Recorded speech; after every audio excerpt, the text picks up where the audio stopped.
What's up everyone? You're here at Muse Fanfiction. We're dropping something epic today. What if Harry was the reincarnation of Salazar Slytherin and pulled his ancient staff from Gringotts at age 7? Like and subscribe if you enjoy. Let's get started. Chapter 1. The vault below the world. The cupboard under the stairs had two sounds. During the day, it was the creak of footsteps above Harry's head, Uncle Vernon pacing to the kitchen, Dudley thundering down the hallway, Aunt Petunia's sharp heels clicking against tile like a metronome counting down to nothing. At night, it was the pipes. The pipes behind the wall that groaned when the temperature dropped, a low, wet sound like something breathing. Harry had decided, somewhere around age 5, that he preferred the pipes. At least they didn't shout at him. He was 7 now, and small for it. Small in the way that happens when meals are irregular and sleep comes in snatches between nightmares he couldn't quite remember in the morning, just impressions, really. A great hall with torches. A lake so still it looked like a sheet of hammered silver. A woman's voice, furious and heartbroken in equal measure, telling him he was making a mistake that history would never forgive him. He always woke from that one with his chest aching and his scar cold rather than hot, which was strange. But Harry had learned not to think too hard about things he couldn't explain. The morning it started, the morning that cracked his life neatly down the middle and left two completely different boys on either side, began with bacon. Specifically, it began with Dudley's bacon. The whole rasher of it, every crispy, glistening strip, which Dudley decided at the last moment he didn't want because he'd seen something on the telly the night before about fat content, and so he shoved his plate sideways off the table and it landed face down on the kitchen floor 3 inches from Harry's feet. "Clean that up," said Aunt Petunia, without looking up from her magazine. Harry cleaned it up. Then he made more bacon.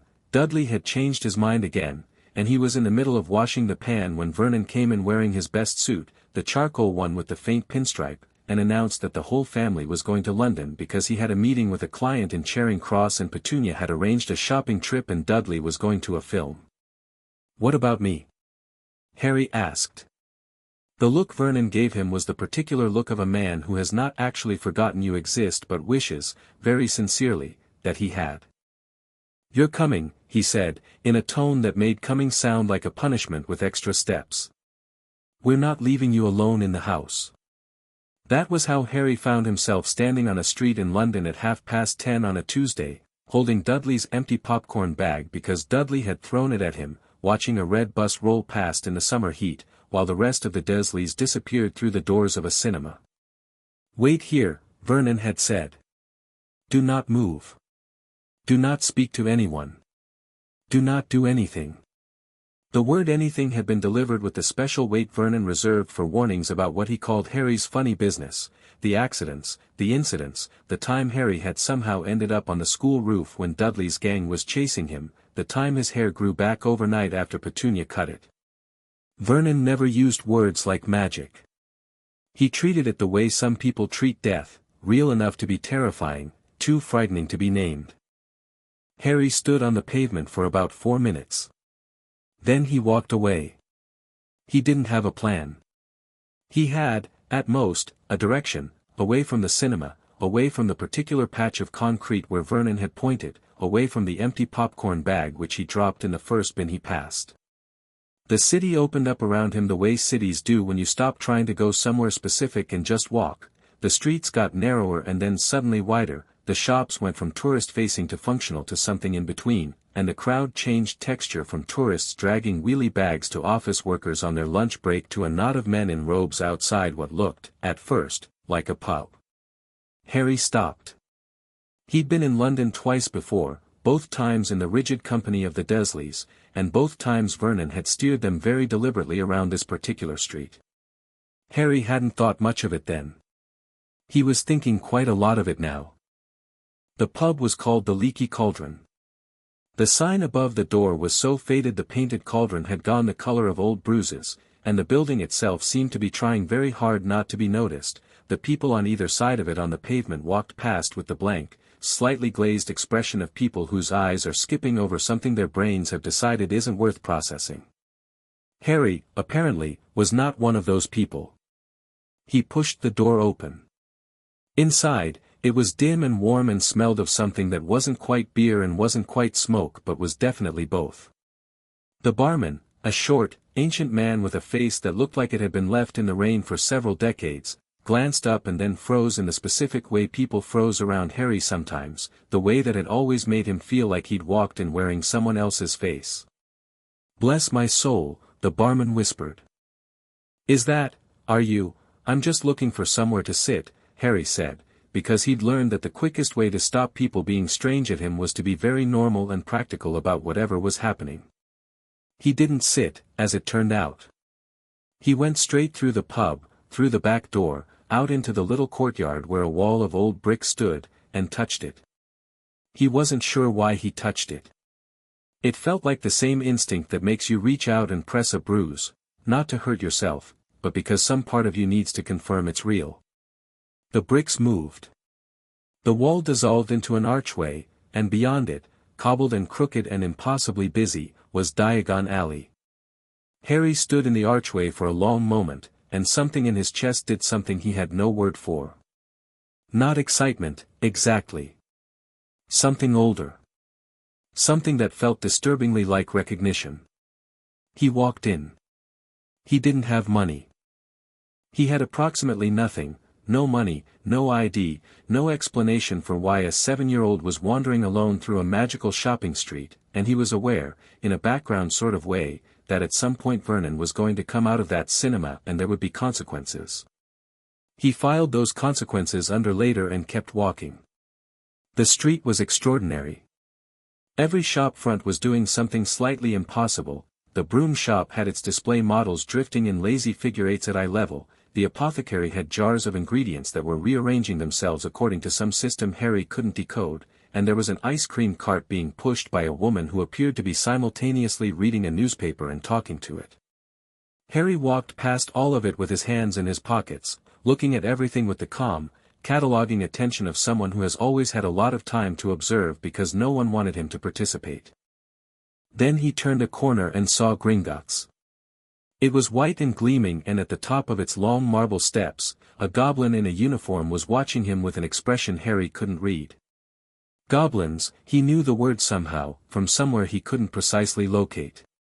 He knew other things too, that they were the finest metallurgists in the known world, that they had fought the wizards for centuries and lost each time and never stopped being furious about it, that their concept of ownership was fundamentally different from the wizarding concept, and that the gap between those two philosophies had caused more bloodshed than almost anything else in the last 1,000 years.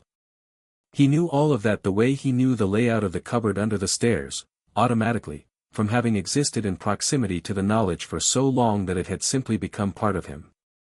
He climbed the steps. The goblin at the door watched him come. Most children who came to Gringotts came with parents, or guardians, or at minimum an adult. This one arrived alone, hands in the pockets of clothes that were roughly 3 sizes too large, with green eyes that were doing something behind them that had nothing to do with being 7 years old. "I'd like to come in," Harry said. "Gringotts is open to all who have business here," the goblin said. The standard line, delivered in the standard tone. But his eyes tracked Harry all the way through the door. Inside was marble and gold and the controlled chaos of a financial institution run by people who took money more seriously than most people took breathing. Goblins moved between counters with quick, precise efficiency, and the hall echoed with the clatter of coins and the scratch of quills, and somewhere below, far below, the distant thunder of something Harry chose not to identify. He walked to the nearest counter. The goblin behind it, Ragnarok, his nameplate said, looked down at him with the measured, impassive assessment of someone who has learned through long experience to never let their first impression of a customer be their last one. "Name?" Ragnarok said. "Harry Potter." The quill Ragnarok had been holding stopped moving. He set it down very carefully. Then he looked at Harry the way the barman had looked at him, that arrested expression, except that on Ragnarok's face it had an additional quality. Something that might, if you were being generous, be called reverence, and if you were being accurate, might be called shock. "One moment," Ragnarok said, and slid from his chair. Harry waited. He watched the other goblins work. He noticed that two of them had stopped working and were watching him instead, with the same careful, barely contained expression. He noticed that the watching spread, one goblin nudging another, a murmured word traveling along the row of tellers like a stone skipped across water. He was used to people staring. He was not used to goblins staring. Ragnarok came back with another goblin, older, smaller, with the kind of stillness that belongs to very old things that have decided not to waste energy on unnecessary movement. He introduced himself as Gornik, Senior Director of Hereditary Accounts, which was a title Harry had never heard before and which sounded like it might be very important. "Mr. Potter," Gornik said. "Are you aware of the accounts held at Gringotts in your name?" "No," Harry said. "Are you aware of the secondary designation attached to your blood signature?" Harry looked at him steadily. "I don't know what that means." Gornik studied him for a long moment. Then he said, "Would you consent to a heritage test? It's a simple procedure. A drop of blood, a piece of parchment." "All right," Harry said. They took him to a side room, small, efficiently furnished, with a single torch throwing warm light across a table that had seen several centuries of use. Gornik produced a small bronze knife and a roll of cream-colored parchment that Harry could tell even without touching it was not ordinary paper. It had a weight to it, a density, the way important things do. Harry pressed the tip of the knife to his fingertip without being asked. A single drop of blood fell onto the parchment. What happened next was not instantaneous.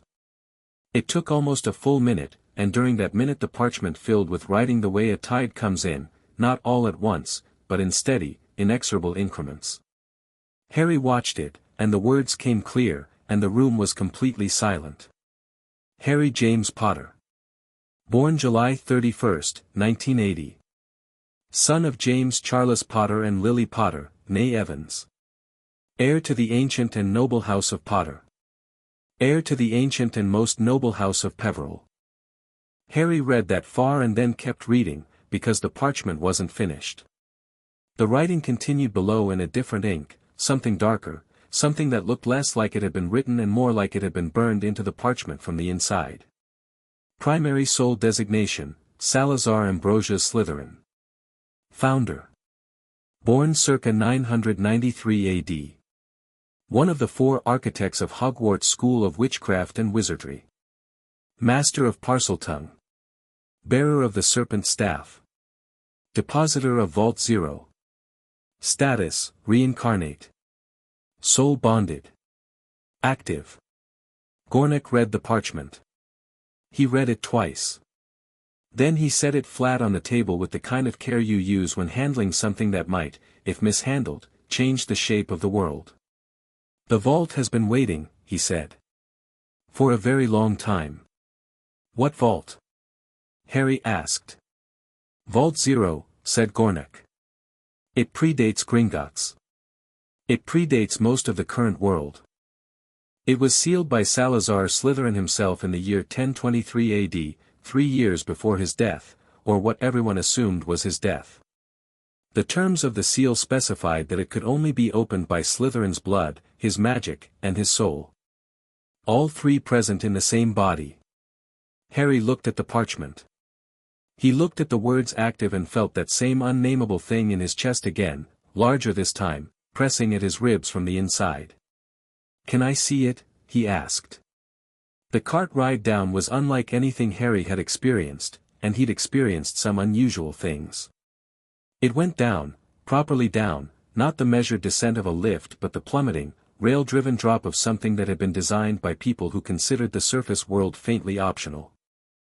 Harry held the front of the cart and watched the tunnel blur past, torchlight strobing, the air going cold and then colder and then cold in a different way, not temperature but something else, something the cold was just an expression of.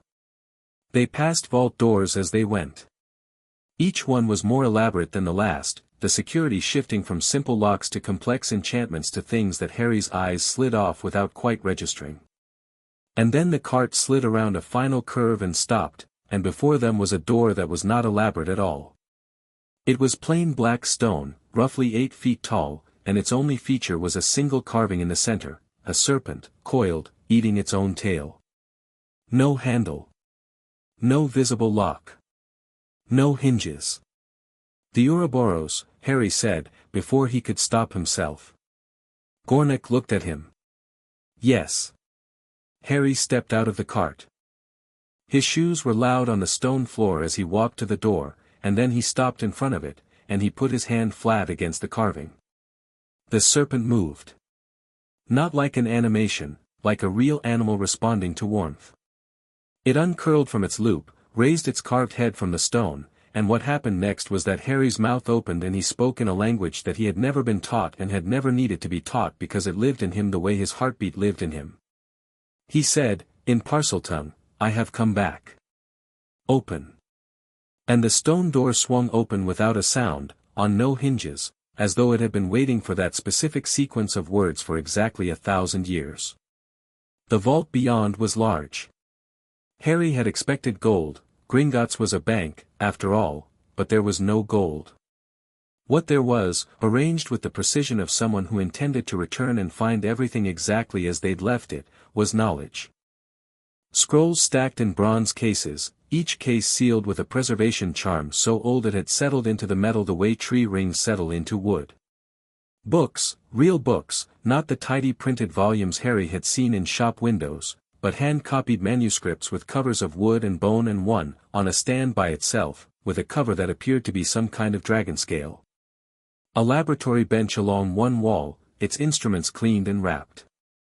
Correspondence, hundreds of letters, tied in bundles by decade. And in the center of the vault, on a stand of black iron, a staff. It was not spectacular to look at. That was the first thing Harry registered. He'd expected spectacular, because everything in him that remembered being Salazar Slytherin seemed to expect spectacle as a matter of course, but the staff was plain dark wood, roughly 5.5 feet long, worn smooth by decades of use. Its only ornamentation was a serpent coiled around the upper third, carved with such precision that it seemed less like decoration and more like it had simply chosen to live there. Harry walked to it.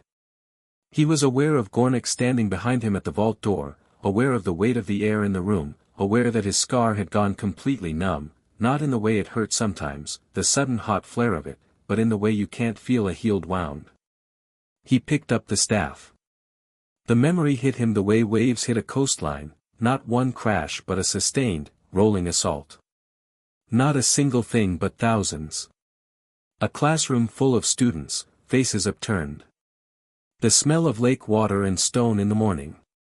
Godric Gryffindor's laugh, enormous and genuine and impossible to resist. Rowena Ravenclaw arguing in 3 languages simultaneously and being right in all 3.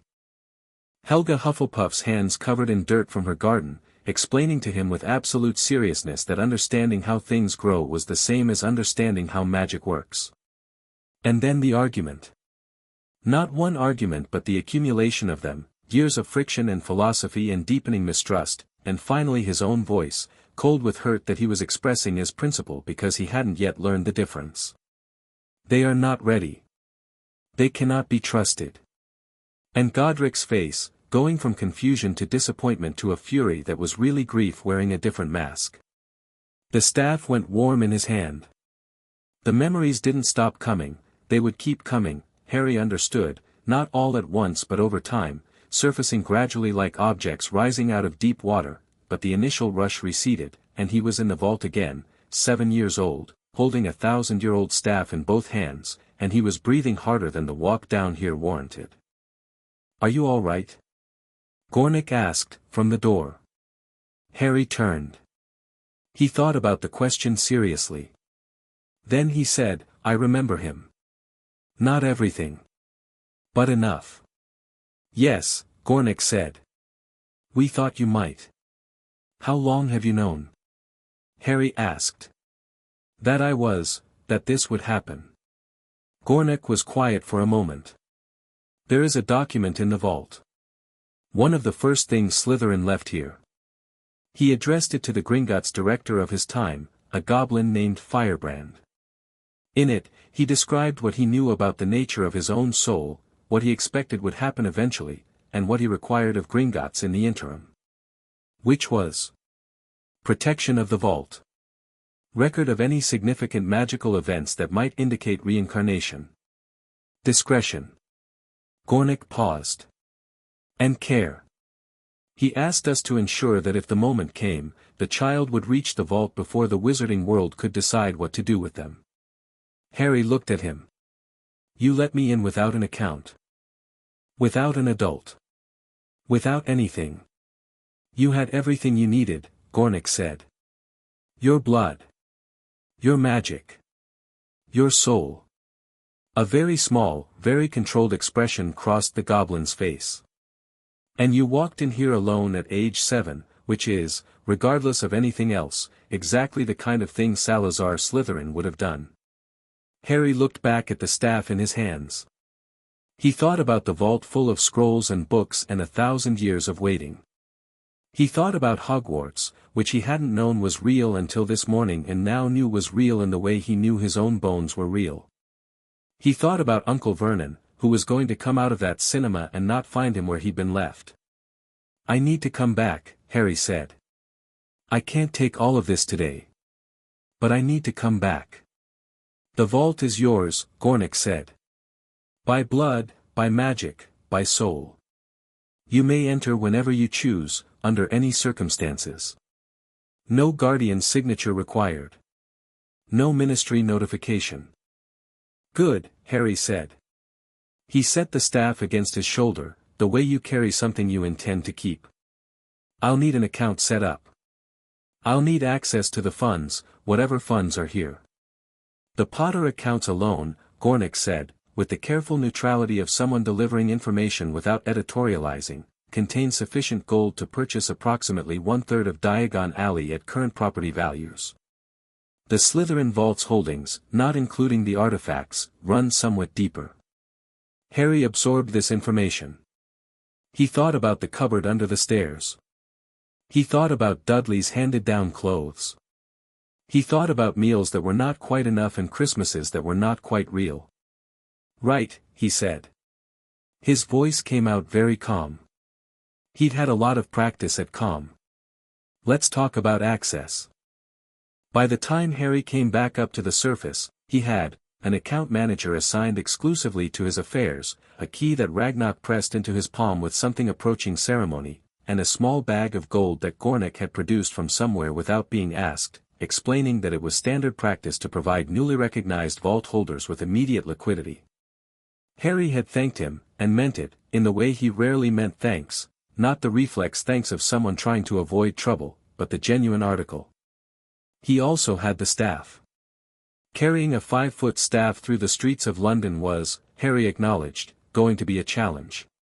But when he stepped out of the leaky cauldron and back into the Muggle Street, staff in hand, and a woman in a business suit walked directly past him and then stopped and looked back with the confused expression of someone trying to remember what they'd just seen, he understood that the staff was doing something. It was not invisible. It was just, unimportant, to people who weren't supposed to see it. The way the leaky cauldron had been unimportant. He was back outside the cinema with 6 minutes to spare. He stood on the piece of pavement where Vernon had left him, staff against his shoulder, bag of gold in his pocket, and the distant accumulated weight of 1,000 years of memories settling into him like sediment. Vernon came out of the cinema looking like a man who had briefly forgotten what misery tasted like and was recalibrating. He spotted Harry immediately, scanned him for evidence of funny business with the well-practiced paranoia of someone who had been ambushed by the inexplicable several times too many, and found a boy standing exactly where he'd been told to stand, holding a walking stick. "Where did you get that?" Vernon said. "I found it," Harry said. Which was, in all the ways that mattered, true. Vernon stared at the staff. He had the specific expression of a man trying to identify which rule was being broken without yet being able to name the rule. "You can't keep a random stick you found in London." "It's a walking stick," Harry said. "You get blisters." He didn't have blisters. Vernon looked at his shoes. He looked at the staff. He looked at the shoes again, and something in his face shifted into the particular territory of a man who has chosen his battles and decided that this is not one of them.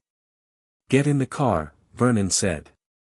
That night, In the cupboard under the stairs, with the staff propped against the wall and the gold hidden in a loose board he'd noticed months ago and stored away as potentially useful, Harry lay on his narrow mattress and let the memories come.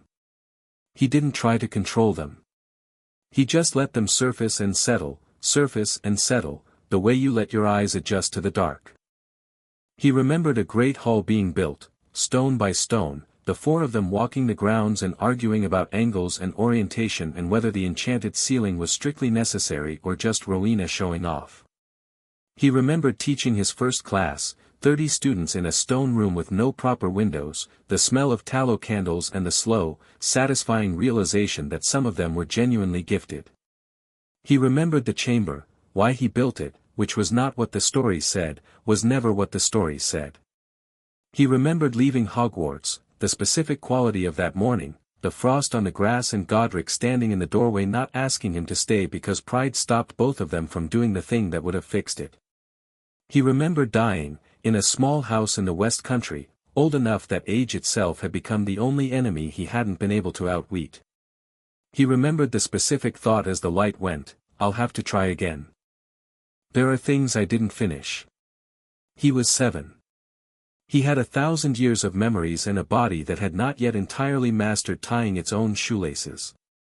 He had a staff that hummed faintly when he held it, not audibly but in his palms, like a second pulse. He had a vaulted room full of knowledge waiting below the streets of London, and a world full of people who had been telling each other a story about Salazar Slytherin for 1,000 years that bore only a passing resemblance to the man who had actually lived. He had, for the first time in his life, resources. A place he could go. Money, which translated to choice, and choice was the thing that the cupboard under the stairs had been most specifically designed to deny him. He thought about Hogwarts. He would be going, eventually. He knew enough now to understand the shape of the path, the letter at 11, the train, the castle. He had 4 years. 4 years to read everything in that vault, to let the memories consolidate, to be ready in a way that Salazar hadn't been the first time, because Salazar had been brilliant and proud and right about some things and catastrophically wrong about others, and Harry intended to be clear-eyed about which was which. A distant sound of pipes. The house settling. Dudley's television audible through the floor, a laugh track bouncing off plaster. Harry stared at the ceiling of the cupboard, the underside of the stairs, each step a diagonal line above him, and felt something that was not quite Salazar's certainty and not quite Harry's hope but something made of both, like a new alloy. I'll have to try again, the old man had thought, as the light went. There are things I didn't finish. Here, in a cupboard under the stairs in Surrey, in a body that was 7 years old and still had everything ahead of it, the trying began. Chapter 2, The Boy Who Remembered 3 years passed the way 3 years do when you have something worth doing with them, fast, and not fast enough. Harry's system was simple. Every Saturday morning he told the Dursleys he was going to the park. Every Saturday morning he walked to the park, cut through the back gate, took the bus to London, and spent the day in Vault 0. He was back before dinner. He was never missed, which said something about the Dursleys that Harry had long since stopped bothering to feel bad about. The vault had a quality he couldn't quite explain to himself, a stillness that wasn't emptiness, the way a library is still without being dead.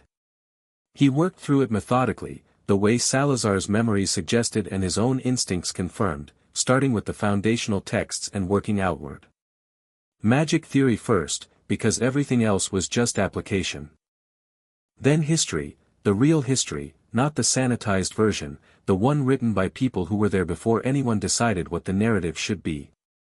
Then the correspondence, which was the most illuminating of all, because nothing tells you the truth of a time like letters between people who trusted each other. He learned things in that vault that would have made most adults at the ministry go pale and reach for something to hold on to. He learned about the actual founding of Hogwarts, the compromise and argument and occasional screaming match behind the legend. He learned the true nature of Parseltongue, which was not a dark gift but an ancient magical language, the first one, predating Latin magical notation by several centuries, and which connected its speaker to a specific current of magic in the earth itself. He learned what the Chamber of Secrets actually was, which was nothing like what the stories had made it. And the memories kept coming. Every time he touched the staff, which he did every day, because he'd solved the problem of the cupboard by simply telling Vernon it was his and placing it with such absolute assurance that Vernon's brain had apparently decided it wasn't worth confronting, the memories surfaced in manageable quantities. Not the flood of that first day but a steady, curated trickle, as though some organizing intelligence was deciding the order. Godric first, because Godric was the one he missed most in a way that lived in his chest rather than his head. Then Rowena, whose mind had been so precise it sometimes felt like talking to a theorem. Then Helga, who had been the best of them in all the ways that counted most and whom history had half forgotten because she hadn't been interested in being remembered, she'd been interested in her students. And then the harder memories. The ones about the decisions. The things he'd said and the things he'd left unsaid and the widening space between the four of them in those last years. He thought about those memories differently than Salazar had. That was the strange thing about being a reincarnation, you had the memories, but you weren't required to feel the same way about them. Salazar had been convinced, with the certainty of a brilliant man who had rarely been wrong about anything, that his concerns about magical education were correct and his colleagues' objections were sentimental. Harry, who had grown up in a house where he was the undesirable element, who had seen what happens when people decide that some children don't deserve the same things as other children, looked at those memories and felt something Salazar had not, a clean, uncomplicated shame. He was not Salazar. He had Salazar's soul and his power and his staff and his memories. He was not Salazar. That distinction mattered. He kept it close. The other thing he did with those 3 years was read everything he could find outside the vault. He had money now, not ostentatious amounts, he was careful about that, because a 7-year-old spending gold in Diagon Alley would attract exactly the kind of attention he wasn't ready for, but enough to buy books, which was all he needed. He bought them in batches, told the Dursleys they were from the school library, and read them in the cupboard at night by a small wand light that he'd figured out without a wand through a combination of Salazar's memory and stubborn experimentation. By age 9 he had a working knowledge of transfiguration theory. By 10 he could read Rowena's original arithmancy notation, which most modern magical academics had apparently given up on as too complex, and which was actually quite logical once you understood the underlying framework she'd built it on. He'd also taught himself basic potion-making using equipment he bought piece by piece and stored in a space he'd created in the loose-board hiding spot, which was bigger on the inside than the outside, a modification he'd managed at age 8 and considered one of his finer early achievements. He spoke to the snakes in Aunt Petunia's garden sometimes. There was a slow, amiable grass snake called something that translated approximately as Long Warm Rock who had strong opinions about the neighbor's cat and was happy to practice conversation with Harry in exchange for being relocated to the sunny side of the garden wall.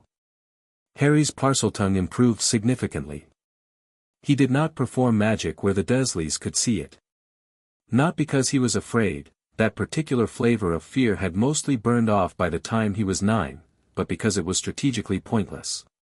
Vernon's reaction to funny business was loud and extended and created more friction than it was worth.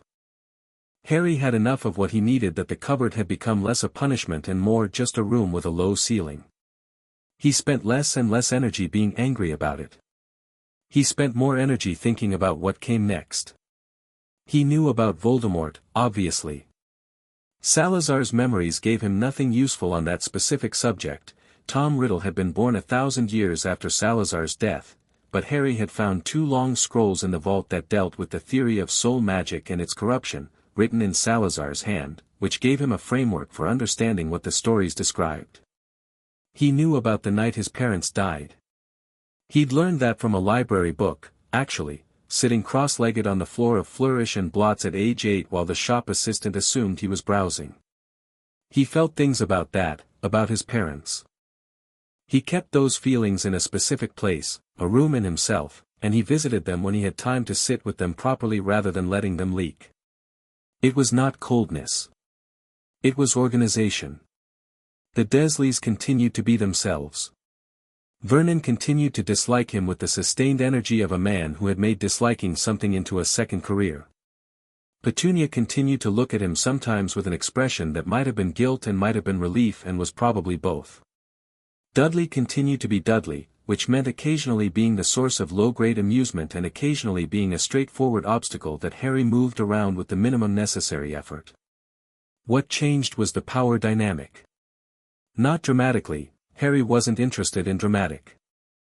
But when Dudley's gang cornered him in the park in the spring of his 9th year and Dudley told him to hand over his library books, Harry looked at him with an expression that Dudley could not interpret and which made his friends take a collective half-step back without knowing why. "No," Harry said. He didn't say it like a challenge. He said it the way you say something that is simply true and not particularly interesting. He turned and walked away, and Dudley's gang did not follow, and the book stayed with Harry, and nothing further was said. He was not yet aware of how much had changed in his face over 3 years. He was not Salazar, but Salazar was in him, and Salazar had spent a lifetime learning to walk into rooms in a way that made the room reconfigure around him rather than vice versa. That quality had seeped through. Harry moved like someone who had somewhere to be, thought like someone who could see 3 steps further than the current moment, and looked at people with the patient, unblinking attention of someone for whom other people were genuinely interesting rather than threatening.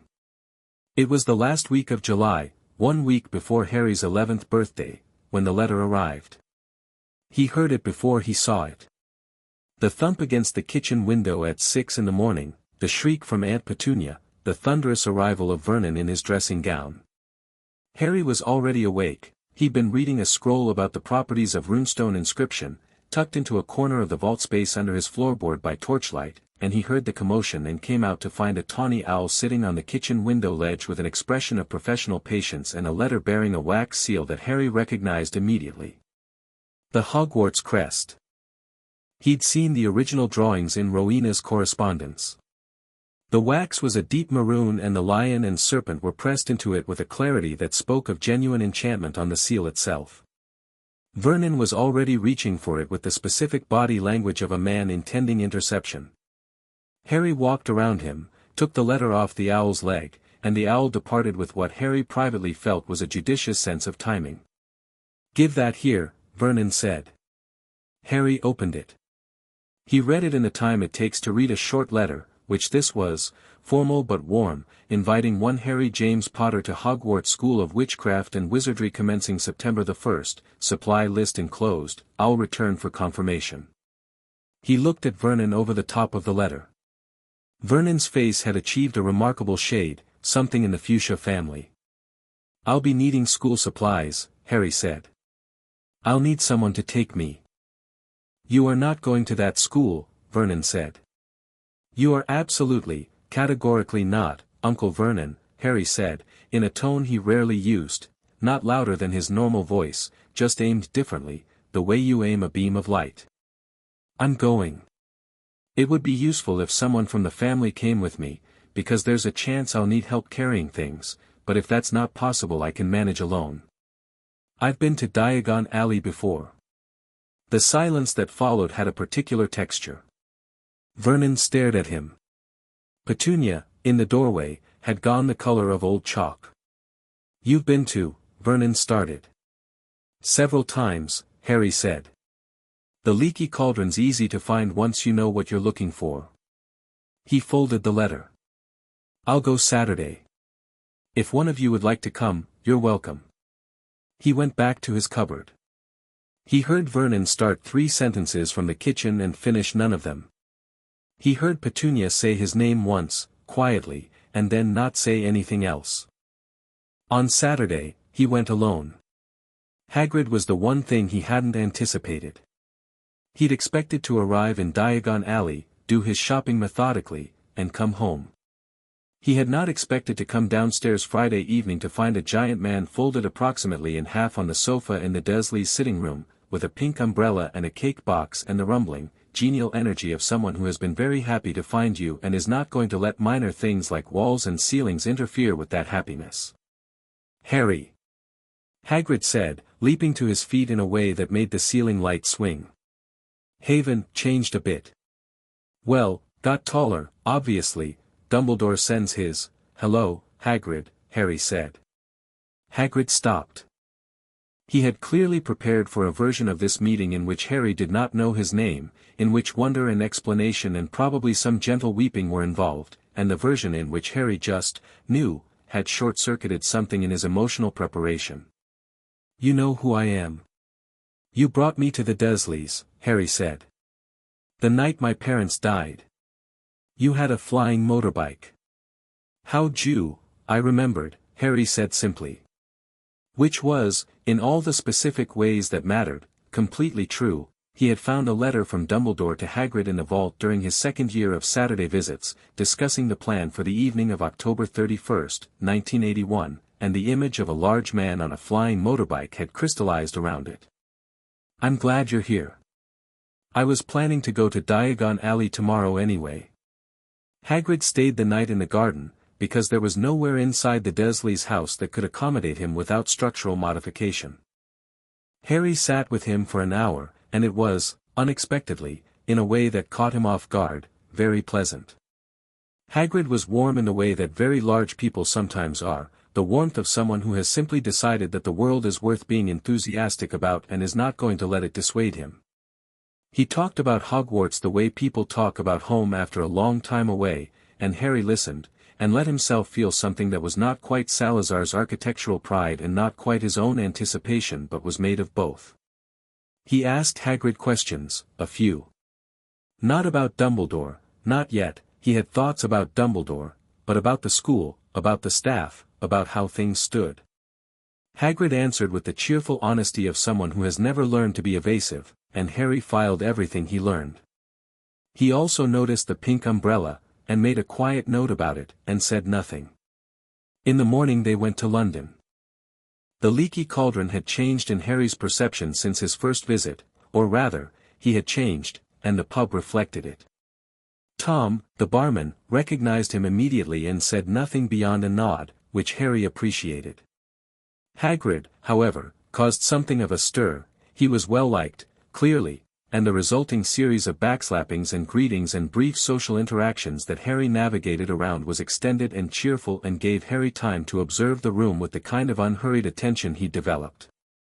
Diagon Alley was busy with families doing the same shopping, and Harry watched them, the way children clung to parents, the way parents directed and organized and occasionally despaired, the way the whole system of it worked. He felt something that was not quite loneliness, because it was too well observed to be loneliness, but was adjacent to it. Then he tapped the bricks himself before Hagrid could, because he knew the sequence from memory, and walked through into the alley. They went to Gringotts first. That was Hagrid's plan. He needed to collect something from a vault for Dumbledore, which Harry noted, and which connected to several things he'd been thinking about, but he set those connections aside for the moment. What he was interested in was the bank itself. Ragnarok was at the same counter. When Harry walked up to it, the goblin's expression did the thing it had done the first time, that small, controlled shock, and then settled into something that was actually quite close to warmth, for a goblin. "Mr. Potter," Ragnarok said. "Your account manager is available if you require, just my vault key," Harry said. "And the Potter account. I'll need funds for school supplies." He was aware of Hagrid watching him. He was aware of the quality of that watching, not suspicious, but recalibrating, the way Hagrid's face did things in clear sequence. Surprise, then confusion, then something warming toward respect that he clearly wasn't quite sure was appropriate yet for a boy he'd come to shepherd through his first experience of magic. Harry collected what he needed. He went to the Potter vault, which was, as Gornick had described, extremely well stocked, with coins piled to the ceiling in the casual abundance of people who had been wealthy for long enough that wealth itself had lost its drama, and filled a bag with gold.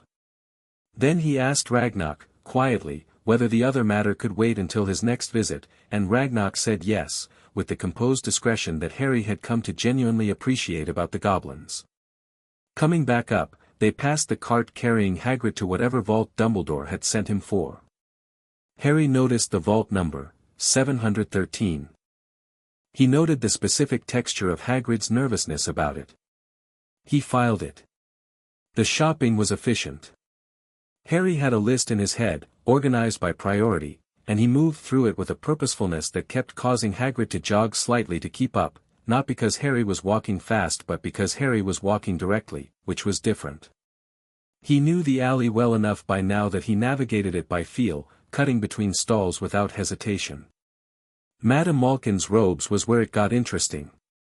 There was another boy being fitted at the same time, pale, with the kind of precise blonde hair that happens when someone has been taught from birth that appearance is a statement, wearing robes that were already expensive but were here being upgraded, which told Harry something about how the family thought about arrival. He was talking the way some boys do when they're nervous in an unfamiliar situation and have learned to cover it with performance. Hogwarts, too? The boy said, the moment Harry stepped up beside him.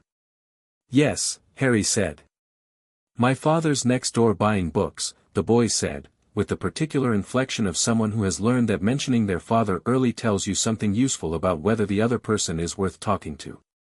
I'm Draco. Draco Malfoy. He said the surname with the very slight pause of someone who is accustomed to it producing a reaction. Harry looked at him, really looked at him, the way he looked at people when he was actually paying attention, and saw a boy who was about 10% as confident as he was presenting and who was, under the performance, genuinely curious. Harry Potter, Harry said. The Madame Malkin girl with the pins stopped moving.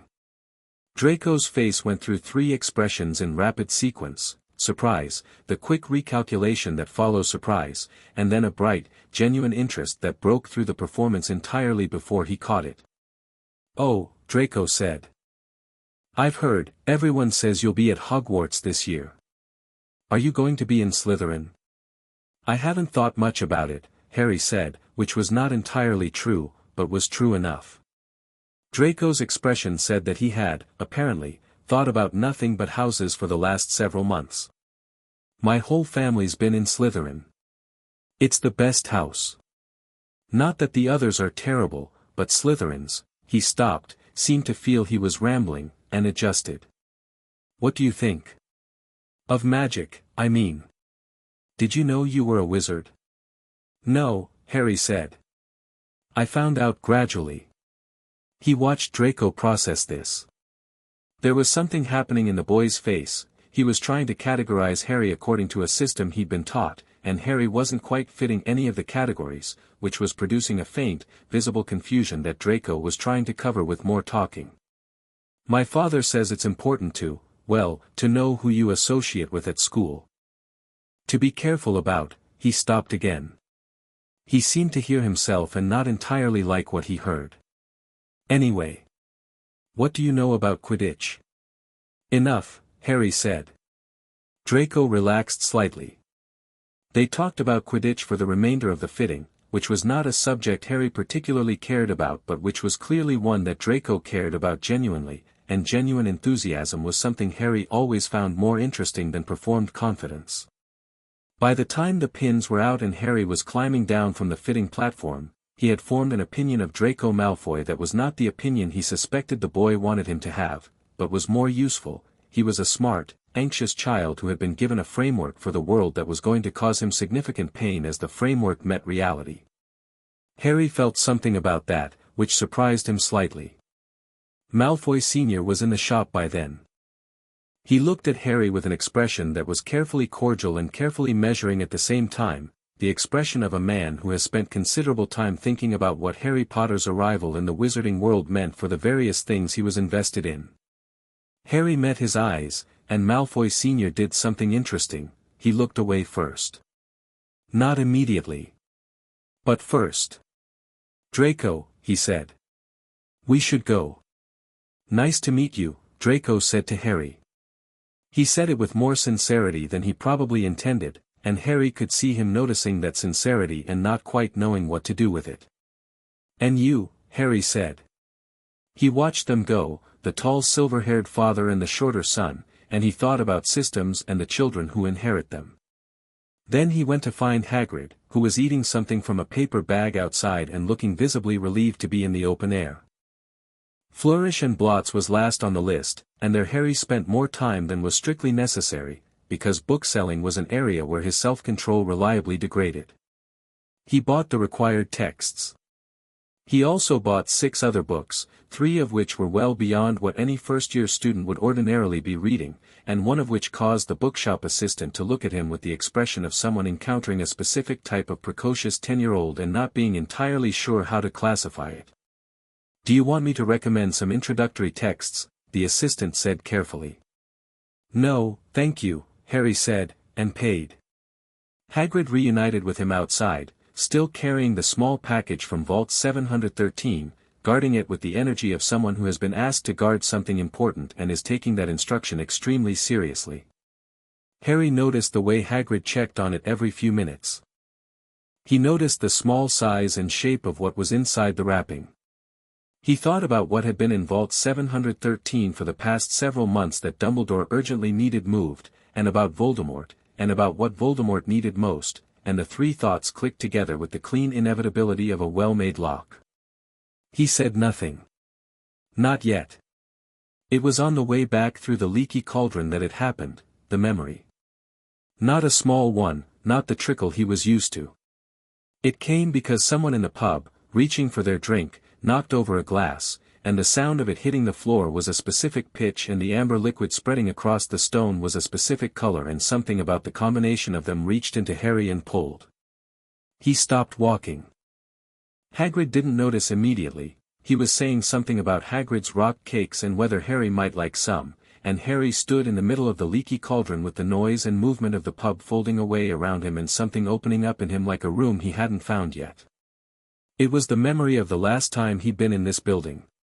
Except that the last time, it had not been called the leaky cauldron, it had been called something in Old English that roughly translated as the turning place, and it had been 10:20, and he had been sitting in the corner with a drink he wasn't tasting, and he had just come from the worst argument of his life with Godric. The argument that hadn't quite been the last one, but had been the one that made the last one inevitable. He'd been sitting there turning over everything Godric had said, every specific word, trying to dismantle the arguments, and the harder he'd tried to dismantle them the more he'd started to feel the way you feel when you know, underneath the argument, that the thing you're defending is not the thing you thought it was. He'd sat there for 2 hours and not moved. And at the end of those 2 hours he had walked out and done absolutely nothing with the realization except bury it under another layer of pride. Harry came back to the present. His hands were steady. The pub was still the pub, amber light and low conversation, and Tom watching him from behind the bar with the particular attentiveness of a man who has seen a lot of things and knows the look of someone having one of them. He breathed out. "Don't mind if they're a bit hard, they've got a good flavor," Hagrid was saying. "Sorry," Harry said. Miles away. They went home. The train. The suburban streets. The turn into Privet Drive. Hagrid walked him to the door with the careful cheerfulness of a man who is trying not to notice certain things about the house and the way the boy's face closes slightly as he approaches it. "Hogwarts," Hagrid said at the door. "September 1st, King's Cross, platform 9 3/4. You'll have a brilliant time, Harry." "I know it." "I know it too," Harry said, and meant it in a way Hagrid would not have entirely been able to interpret. He held out his hand. Hagrid looked at it, surprised, then shook it with the gentleness of a man who has learned to scale his grip carefully. "Your parents," Hagrid started. "They'd be dead proud." Harry looked at him. He let himself feel that, actually feel it, not the managed, stored version. The hot tight thing in his chest. "Thank you," he said. "For bringing the cake. And for coming." Hagrid's eyes went red at the rims. He left fast, which Harry suspected was a mercy he was performing for both of them. Inside, Vernon was at the kitchen table waiting with the particular posture of someone who had been sitting there trying to look casual for the past 3 hours. He looked at Harry's bags, the books, the robe box, the various wrapped parcels. "Well," he said. Harry set his things down and turned to face him. "I'm going to Hogwarts in September. I'll need a trunk to pack. I'll buy one myself if that's easier." "This is not," Vernon started. "It's happening," Harry said. "Not aggressively. Just accurately." He was tired, not from the walk but from the memory, the quality of it, the grief that had come with it. He didn't have the energy for performance. I'll be away most of the year. I'll write if there are practical things to communicate. It'll be straightforward. He picked up his bags and went to the cupboard. He sat cross-legged on his mattress with the staff across his lap, and he thought about Godric Gryffindor. He thought about what it felt like to be right about something and wrong about a more important thing at the same time. He thought about the argument he'd had in a place that was now the leaky cauldron, and about how many years he'd had to think about it since, and how he felt about it now. The answer to the last question was, different than Salazar had. Different was the whole point. He picked up one of the new books, Advanced Theory of Intent-Based Casting, which he'd bought because Salazar's memories contained exactly one reference to it that had never been properly developed, and opened it, and read, and outside the pipes did their evening groaning and the television performed its laugh track and the summer darkness settled on Privet Drive like something that didn't know yet it was almost over. He had a month. Then Hogwarts, and the world, and everything that came with both. He found he was looking forward to it with a clarity that felt, for the first time in his life, or possibly for the second time in a very long life, entirely uncomplicated. Chapter 3, The Sorting and the Storm. The Hogwarts Express was exactly as Harry remembered it, which was the strange part. He had never been on it, and he remembered it perfectly. Platform 9 3/4 existed in a specific quality of light that the rest of King's Cross didn't have, something slightly warmer and slightly more deliberate, the way light behaves in places where magic has been concentrated long enough to change the air itself. The Scarlet Engine sat at the platform with the patient confidence of something that has been doing the same important thing for a very long time and intends to keep doing it. Steam drifted across the platform in slow curls. Families moved through it, children hauling trunks, parents checking lists, owls registering their displeasure at the hour from inside covered cages. Harry pushed his trolley through the barrier alone, which he'd expected. The Dursleys had declined to see him off with the particular relief of people who had spent a month quietly understanding that a chapter was ending. Petunia had given him a packed lunch that morning without being asked, which was either a peace offering or guilt, and Harry had accepted it as both. He found a compartment near the middle of the train, stowed his trunk and his staff, which fit in the overhead rack with a quiet certainty, the way it always fit wherever he put it, and sat with his face turned to the window as the platform filled. He watched the families. He was good at watching.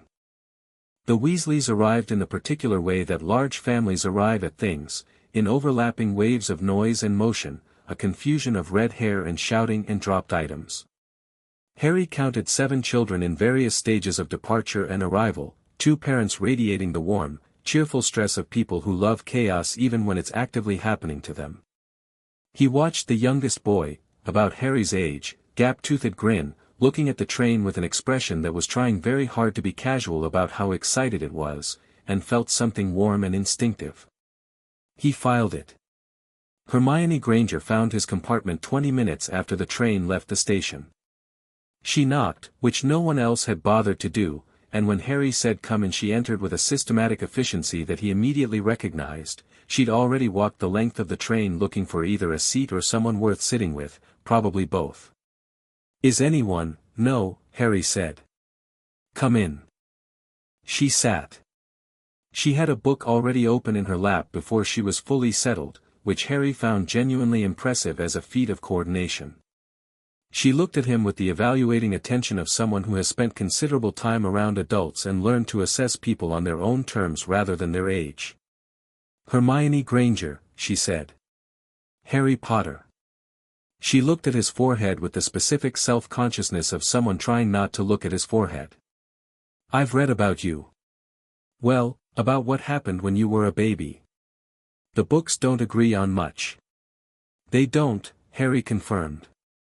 "Do you know which accounts are accurate?" He looked at her.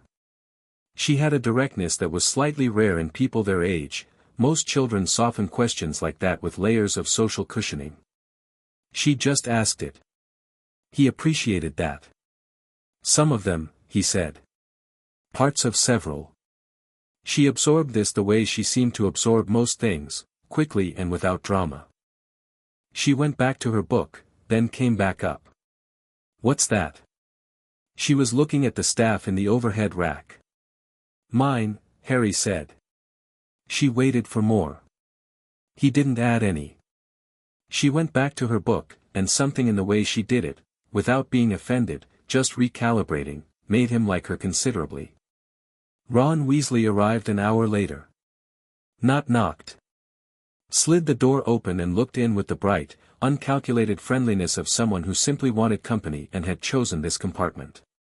His eyes went to Harry and did the expected thing, the name recognition, the scar glance, but then moved on with an ease that felt genuine rather than practiced. He was carrying something wrapped in foil that smelled like sandwiches, and he was already mid-sentence when he arrived. Everywhere else is full, can I? He registered Hermione. Then Harry. Then the staff. His eyebrows made 3 separate journeys. Right. Yes. Is it all right if I sit down? Harry said. He sat. Ron Weasley. He looked at Harry properly. You're Harry Potter. Yes.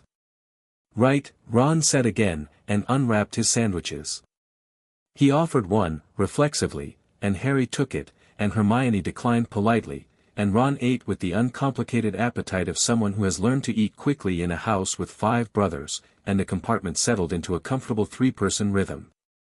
What Ron had, Harry discovered over the next several hours, was an almost supernatural social ease.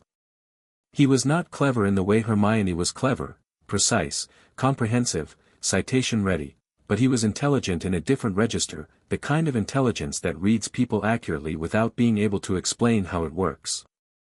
He read Harry could tell, more accurately than most adults managed. He watched Harry the way you watch something you're trying to decide what category to put it in, not suspicious but genuinely curious. He asked about the staff around Carlisle, when Hermione had put her book down and the 3 of them had been talking for long enough that it didn't feel like a new question. It's a family heirloom, Harry said. It was the most accurate available description. It's old, Ron said. It wasn't a question. Yes. Very old, Ron said. He looked at it for another moment. Does it do something? Most things do, Harry said, which was not an answer, and Ron accepted it as such with a grin. They arrived at Hogsmeade in the blue dark of early evening, the sky having done the full transition from sunset to dusk somewhere around Perth, and the boats across the lake were exactly as Harry remembered, low in the water, lit by lanterns that cast moving light on the surface, Hogwarts rising above them against the stars. He sat in the front of a boat with Ron and Hermione, and he looked up at the castle, and his chest did the thing it always did in the memories, that complicated, weighted recognition. But underneath Salazar's feeling was his own, newer and simpler, a boy who had never had a home, arriving somewhere that had been built to be one. He did not say any of this. He just looked at it, the castle, and let it be real. Professor McGonagall met them in the entrance hall. Harry watched her with interest. She was exactly what he'd expected from Salazar's memories of the long succession of Transfiguration professors. She had the posture of someone who has been demanding more from people than they thought they had for a very long time and has never once apologized for it. He respected her immediately. She told them about the houses. She did not meet his eyes specifically, but he noticed her notice him, a quick, precise flicker of assessment that she recovered from faster than most. He filed it. While they waited in the antechamber, Draco Malfoy found him. He navigated through the cluster of first years with the directional confidence of someone who has decided that corridors are things that happen to other people, and he arrived at Harry with a slightly too casual nod. Potter. Malfoy. Draco's eyes went to the staff, which Harry was carrying upright, its base against the stone floor. Something happened in Draco's face, a covetous intelligence, quickly suppressed. He'd spent the summer clearly thinking about their conversation at Madame Malkin's, because he came into this one with more confidence and less performance, which was improvement. I've been reading about the houses, Draco said. There's a book, well, my father has books, about the founding. About Slytherin specifically. He paused. Most of it's rubbish, isn't it? It was not quite a question. It was the statement of someone who has read the official version of something and has started to feel the shape of what's missing. Harry looked at him for a moment. Most of it, he agreed. Draco's jaw tightened slightly. What's the real version? Complicated, Harry said. Like most things worth knowing. The doors to the Great Hall opened before Draco could follow up on that, and the first years filed through in a column of nervous energy, and Harry walked into the Great Hall for the first time in his life and the second time in his memory and felt both of those truths at once. It was extraordinary. Not because he hadn't known it would be, he'd remembered every beam and every enchanted window and the long tables and the floating candles, but because knowing a place and arriving in it are entirely different things. The hall was full of students, for long tables packed with faces turning toward the new cohort, and the enchanted ceiling showed a clear night sky that matched the one outside and the candles threw warm light across everything, and the staff table ran the full width at the front with the collected faculty of Hogwarts in a row, and Harry looked at Dumbledore and Dumbledore looked at Harry, and there was a moment between them across the length of the hall that had nothing to do with the sorting. And nothing to do with the year, a moment of two very old intelligences encountering each other in unexpected forms and both recognizing the fact simultaneously. Then Professor Quirrell brought the sorting hat out on a stool, and it sang, and Harry listened to the song with the politely attentive expression of someone being told something they already know framed in a way they hadn't heard before. The names were called alphabetically. By the time they got to P, Harry had watched 19 sortings. He'd noted which students went where with which expression, who looked relieved, who looked disappointed, who went to Slytherin with a smirk and who went to Slytherin looking surprised. He'd watched Hermione go to Gryffindor with an expression of absolute vindication, and Ron go to Gryffindor with an expression of relief so profound it was almost funny, and Draco go to Slytherin like a key fitting a lock. Potter, Harry. The hall went very quiet. Not the polite, transitional quiet between names, but a different kind, the held breath kind, the kind that happens when a room full of people all have the same feeling at the same moment. Harry walked to the stool, sat down, and the hat dropped over his eyes. In the dark beneath the hat, a voice spoke, old and amused and slightly surprised, which was interesting because it was a voice that had seen 11 centuries of students and presumably very little surprised it anymore. Well, it said. This is different. Yes, Harry said. When I say different, the hat continued, I mean I have not felt anything quite like this since, well. Since the man who made me. I know, Harry said. The hat was quiet for a moment. Harry could feel it reading him, not intrusively, just thoroughly, the way a scholar reads a text they find genuinely interesting. He let it. He had nothing to hide from a hat. You understand, the hat said slowly, that I am about to have a very unusual problem. You're going to have to sort me into a house that I helped design. Precisely. A pause. Gryffindor would say your courage is remarkable. Your nerve is exceptional and I'm using that word technically rather than complimentarily. Salazar would have been furious at the suggestion. Yes. He would have. And yet. The hat seemed to consider. Ravenclaw, the mind you carry, the scholarship, the architecture of your thinking. Rowena would have claimed you. She tried, Harry said. Several times. And Hufflepuff. A note of something that might have been warmth. There is more of Helga's influence in you than you perhaps realize. The patience. The way you attend to people. What about Slytherin? The hat's voice shifted slightly, not becoming reverent, but becoming careful, the way you're careful around something large. You are, in some fundamental sense, Slytherin. You built the house.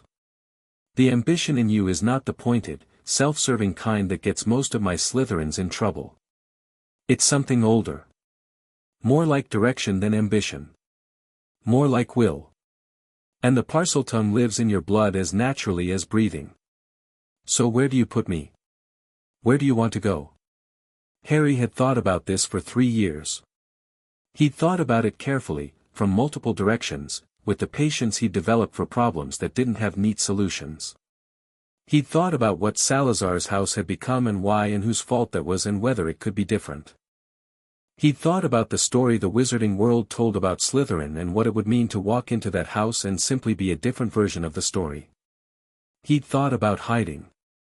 He'd thought about Gryffindor, the clean start, the distance from the legacy. He'd thought about how much easier it would be to be Harry Potter of Gryffindor, full stop. Then he'd thought about easy and whether that was a value he particularly respected. Slytherin, Harry said. The hat was quiet for just a moment. Then, with something that was unmistakably satisfaction, Slytherin. The hat came off and the hall erupted, not in the united cheer that had greeted most sortings, but in a complicated wave of noise that broke into distinct frequencies. The Slytherin table was loud, startled and loud, the kind of noise that happens when a group of people simultaneously realizes that something significant has occurred and they are unsure how to feel about it. The Gryffindor table was also loud, in a different register, not hostile, not yet, but uncertain. The staff table was quiet. McGonagall's face was controlled and specific. Dumbledore's face was the expression of a man who has calculated a probability and received a result outside his predicted range. Harry walked to the Slytherin table and sat down. Draco Malfoy was 3 seats down, and his expression was not the triumph Harry might have predicted but something more interesting, a genuine, fractured openness, like he'd been expecting one thing and received something he didn't have a category for yet. The boy nearest Harry was a stocky fifth-year prefect named Marcus Flint who looked at Harry the way you look at something that has arrived in your territory and whose status within that territory has not yet been negotiated. He didn't say anything immediately, just watched. Harry looked calmly around the table. He took in the faces, the range of them, not the monolith the stories painted. Smart faces and anxious faces and faces already arranging themselves into the performed confidence of children who had been told what it meant to be in Slytherin and were working hard to live up to it. He looked at all of them the way he'd looked at Draco in Madame Malkin's, as people, which seemed like an obvious approach but was apparently not the default. Then he set the staff against the bench beside him, took a plate, and helped himself to roast chicken.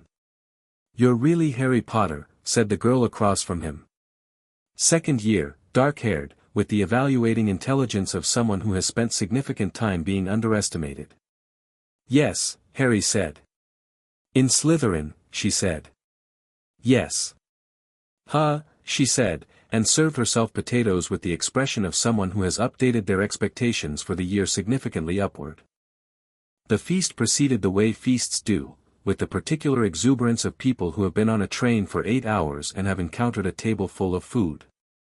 Harry ate, and listened, and spoke when spoken to, and learned the table's social geography in the way he learned most social geographies, quickly, through observation, without needing to be told.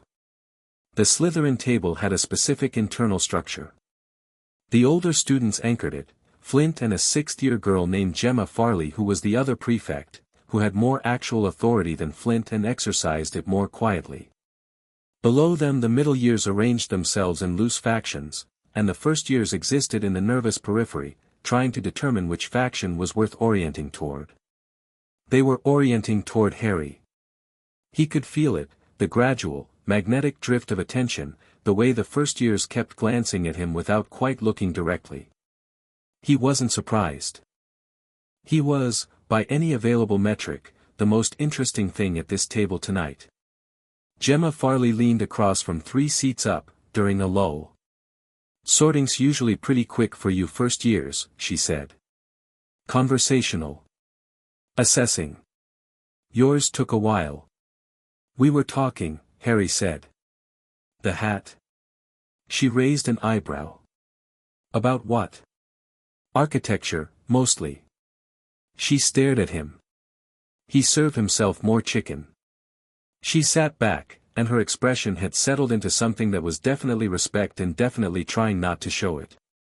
After the feast, the first years were led to the dungeons. Snape met them there. Harry had given Snape considerable thought over the past 3 years. Salazar's memories contained nothing useful about him, he'd been born far too late, but the books and the vault correspondence gave him a shape. He knew about the dark mark, about Dumbledore's trust, about the specific complicated history of a man who had made an irreversible choice at 20 and had been living in its shadow ever since. He knew about his mother, because he'd found a letter in the vault from an old Potter family archive that Slytherin's correspondence had accumulated over the centuries, a mention of Lily Evans in a letter from 1981 that had given him information he'd sat with for a long time. Snape descended on the first years with the precise, controlled hostility of a man who uses performance as both armor and weapon. He was good at it, the pauses, the voice pitched to make people feel surveilled, the way he moved through them like something colder than the dungeon air. He reached Harry. He stopped. He looked at Harry the way people had been looking at Harry all evening, with recognition, except that Snape's recognition had additional layers. There was something in his face that happened quickly and was suppressed with professional efficiency before it could become visible, and Harry watched it happen and thought about his mother, and did not look away. "Potter," Snape said. "Professor," Harry said. Snape studied him with the fixed attention of a legilimens who has encountered something that is not behaving the way surfaces usually behave, that is, he was looking at Harry's face and getting less information than he expected, which was interesting. Then his eyes dropped to the staff. Something in his face changed, a fractional thing, almost nothing, but Harry was watching closely enough to catch it. It was not recognition exactly. It was the reaction of a man who studies ancient magic encountering something his studies had told him was theoretical rather than real. "Where did you get that?" he said, and his voice had lost about 30% of its performance. "Family heirloom," Harry said. Snape looked at it for another moment. He looked at Harry. He put several things together in rapid sequence behind eyes that were very guarded and very intelligent, and then he said, in a tone that was different from the one he'd walked in with, not warm, never warm, but precise in a different way, like he was speaking to someone he was recalibrating his approach for. "Detention for students who cannot keep their dormitory spaces acceptable begins second week. Don't give me reason to find one." He swept past. Harry noted that he had not assigned him points off for existing, which was what he'd done to 2 other first-year Slytherins since arriving. The dormitory was in the dungeon, which meant it was below the lake, which meant the windows, enchanted, like the great hall ceiling, showed the water of the lake at night, dark and occasional luminous where something large moved in the depths. Harry found this more interesting than he suspected most first-years did. The dormitory was 4 beds. Harry had Draco on one side and a quiet boy named Theodore Nott on the other. Nott was the most interesting of the Slytherin first-years to Harry's reading. He was not unfriendly but was deliberately separate from the social maneuvering that Draco and his group immediately began, and he watched Harry with a still, thoughtful attention that reminded Harry, slightly, of what he saw in the mirror. The lights went out. Most of the others found sleep quickly. Harry lay in the dark and listened to the castle, really listened, the way you can only do somewhere quiet, with no pipes in the walls and no television bleeding through the floor. Hogwarts had a sound. It was not any specific sound but a frequency below sound, a presence, the accumulated weight of 1,000 years of magic worked into the stone itself. He'd known it would be there. It was still remarkable to feel it. He pressed one hand flat against the wall beside his bed. The stone was cold and slightly rough, and beneath it something recognized him and did not say anything, the way a very old friend sitting in the same room doesn't need to speak to confirm they're there. "Hello," Harry thought, in no particular language. The castle said nothing. But the frequency shifted, slightly, the way a fire leans toward a draft. In the morning the trouble started, which Harry had expected, because Hogwarts had an impeccable sense of timing. Breakfast in the Great Hall was fine. The first real class was Transfiguration, which was also fine. Harry answered McGonagall's questions accurately enough that she spent the second half of the class checking his work with the expression of someone conducting fact-checking on an unexpected source, and by the end of the lesson something in her posture toward him had shifted from formal wariness to a guarded, fascinated respect. He turned his match into a needle cleanly on the first attempt, and he did it wandlessly, which caused the needle to appear on the desk without any visible process, which caused the match to simply not be there anymore, and the student next to him made a sound. McGonagall said, "Mr. Potter," in a voice that contained several questions she was choosing not to ask yet. I've been practicing, Harry said. With what wand? Harry put his wand on the desk, 11 inches, holly, phoenix feather, perfectly good wand, and he was fond of it, and McGonagall looked at it and looked at the needle and put together the fact that neither had been involved in producing the other. Come see me, she said, quietly, at the end of the lesson. During office hours. Of course, Harry said.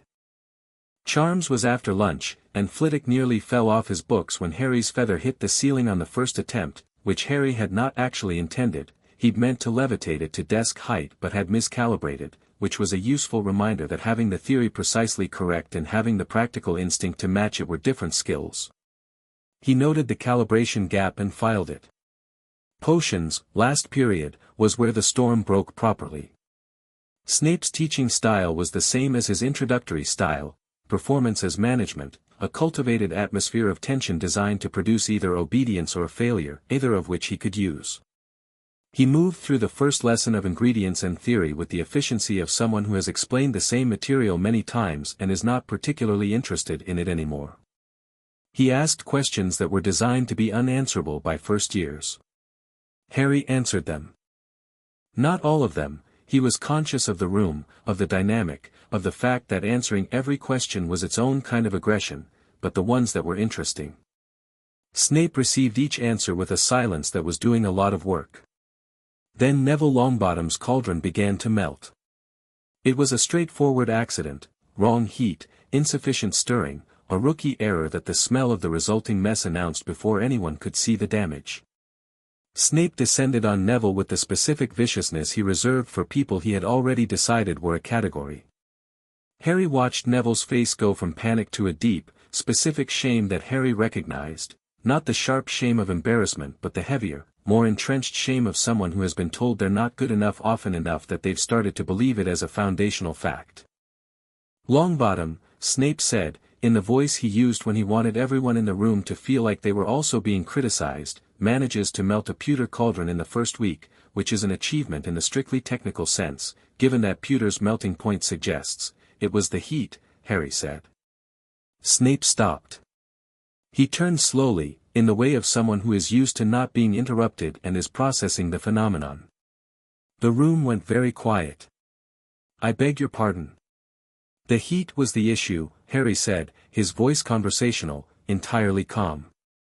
He's been stirring correctly, the standard counterclockwise for the first stage, but the heat was too high from the start and the rate of stirring wasn't compensating for it.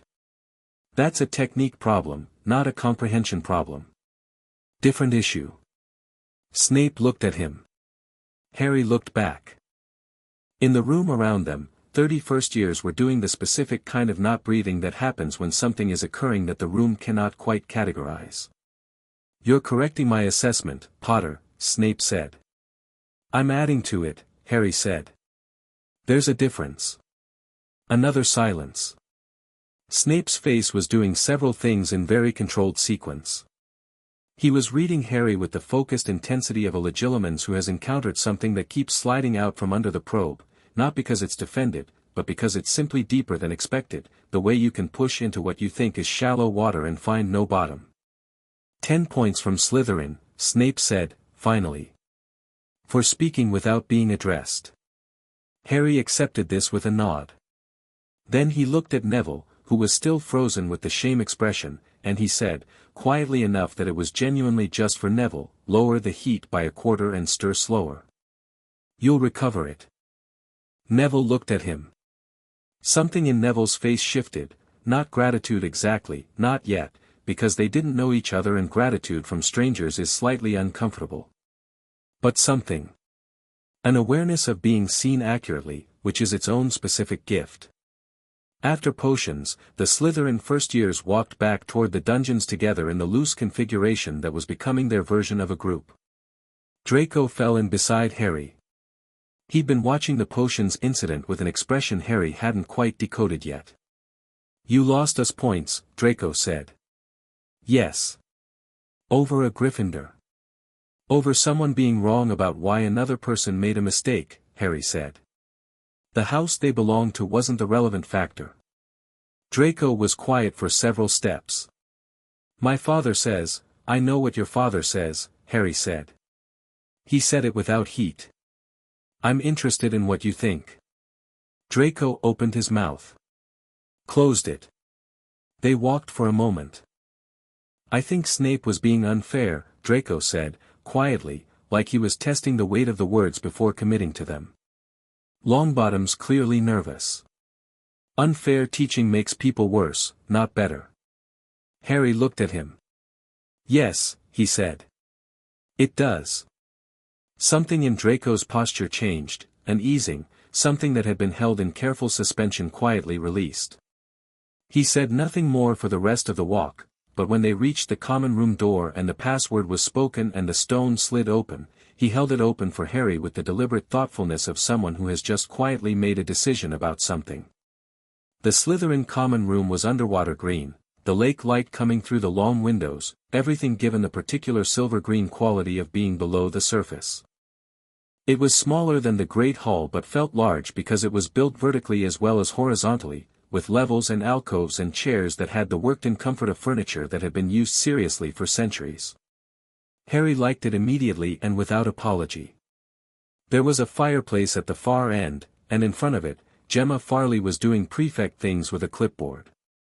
She looked up when Harry came in, and then looked at the staff, which Harry was carrying, and then made a decision visible only in the small adjustment of her expression. House meeting, she said.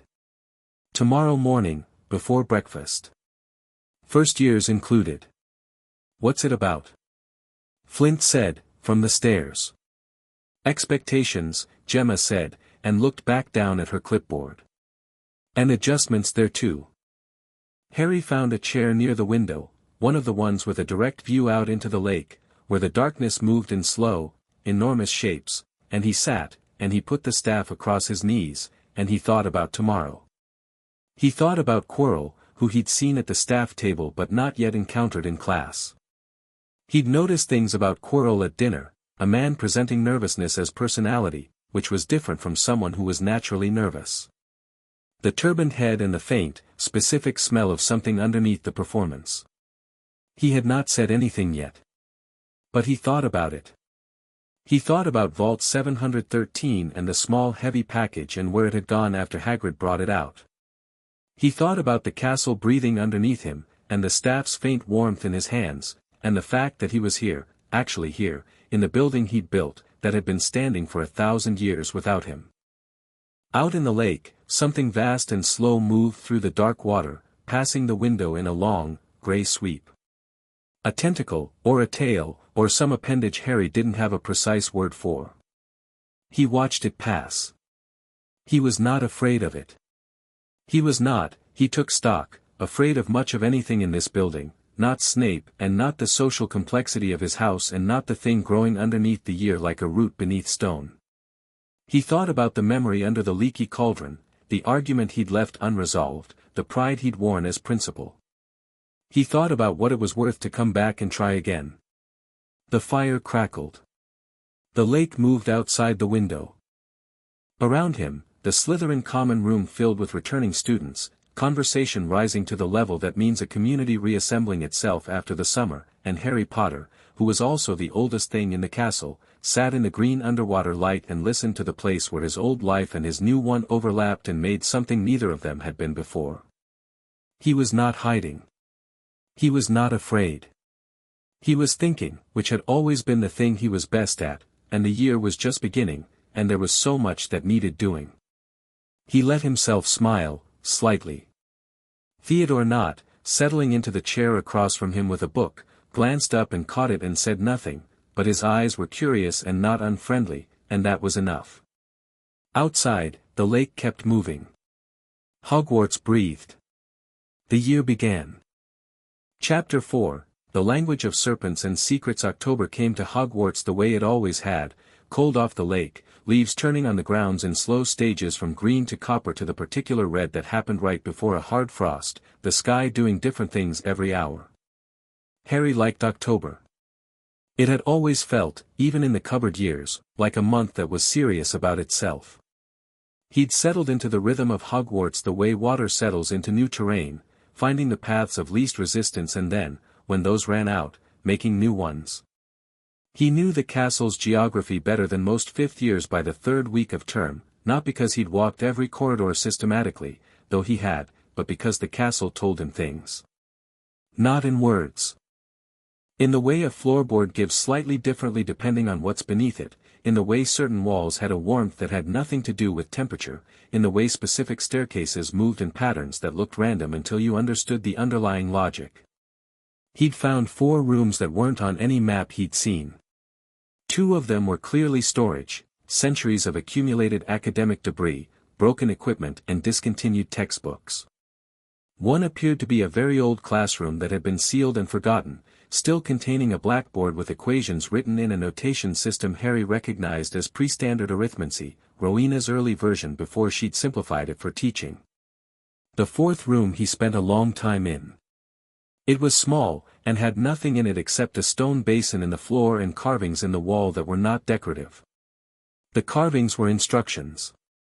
Written in Old English and Older Parseltongue simultaneously, the 2 languages winding around each other so that the meaning existed in the gap between them, you needed both to understand the full text, and nobody since Salazar had had both. They described a monitoring system he'd built into the castle's foundations. Not surveillance. Salazar had been contemptuous of surveillance as a substitute for actual understanding, but a diagnostic. A way of knowing the state of the castle's magic. Its health. Whether anything was feeding on it that shouldn't be. Harry sat in that room for a long time, reading.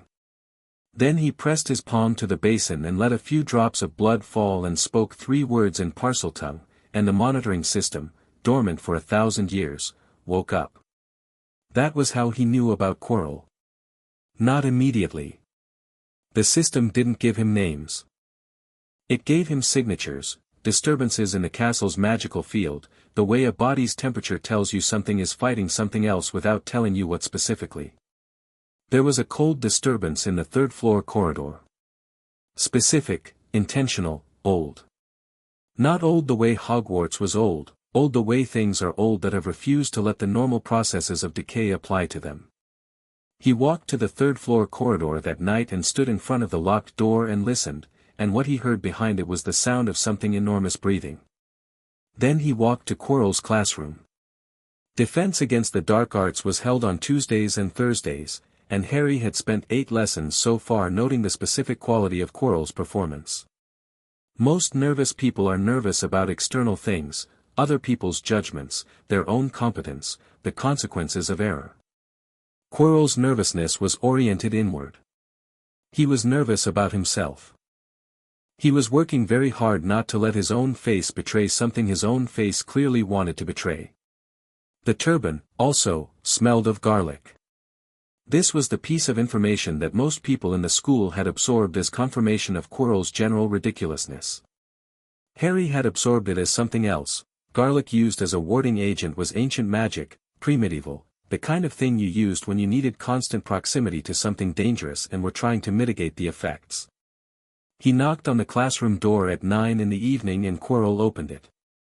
The professor looked at him with the fractured, layered expression that Harry had been decoding for 2 months, the surface performance of the bumbling academic, and beneath it something much more controlled and much more frightened, and beneath that, like a city under a city, something else entirely.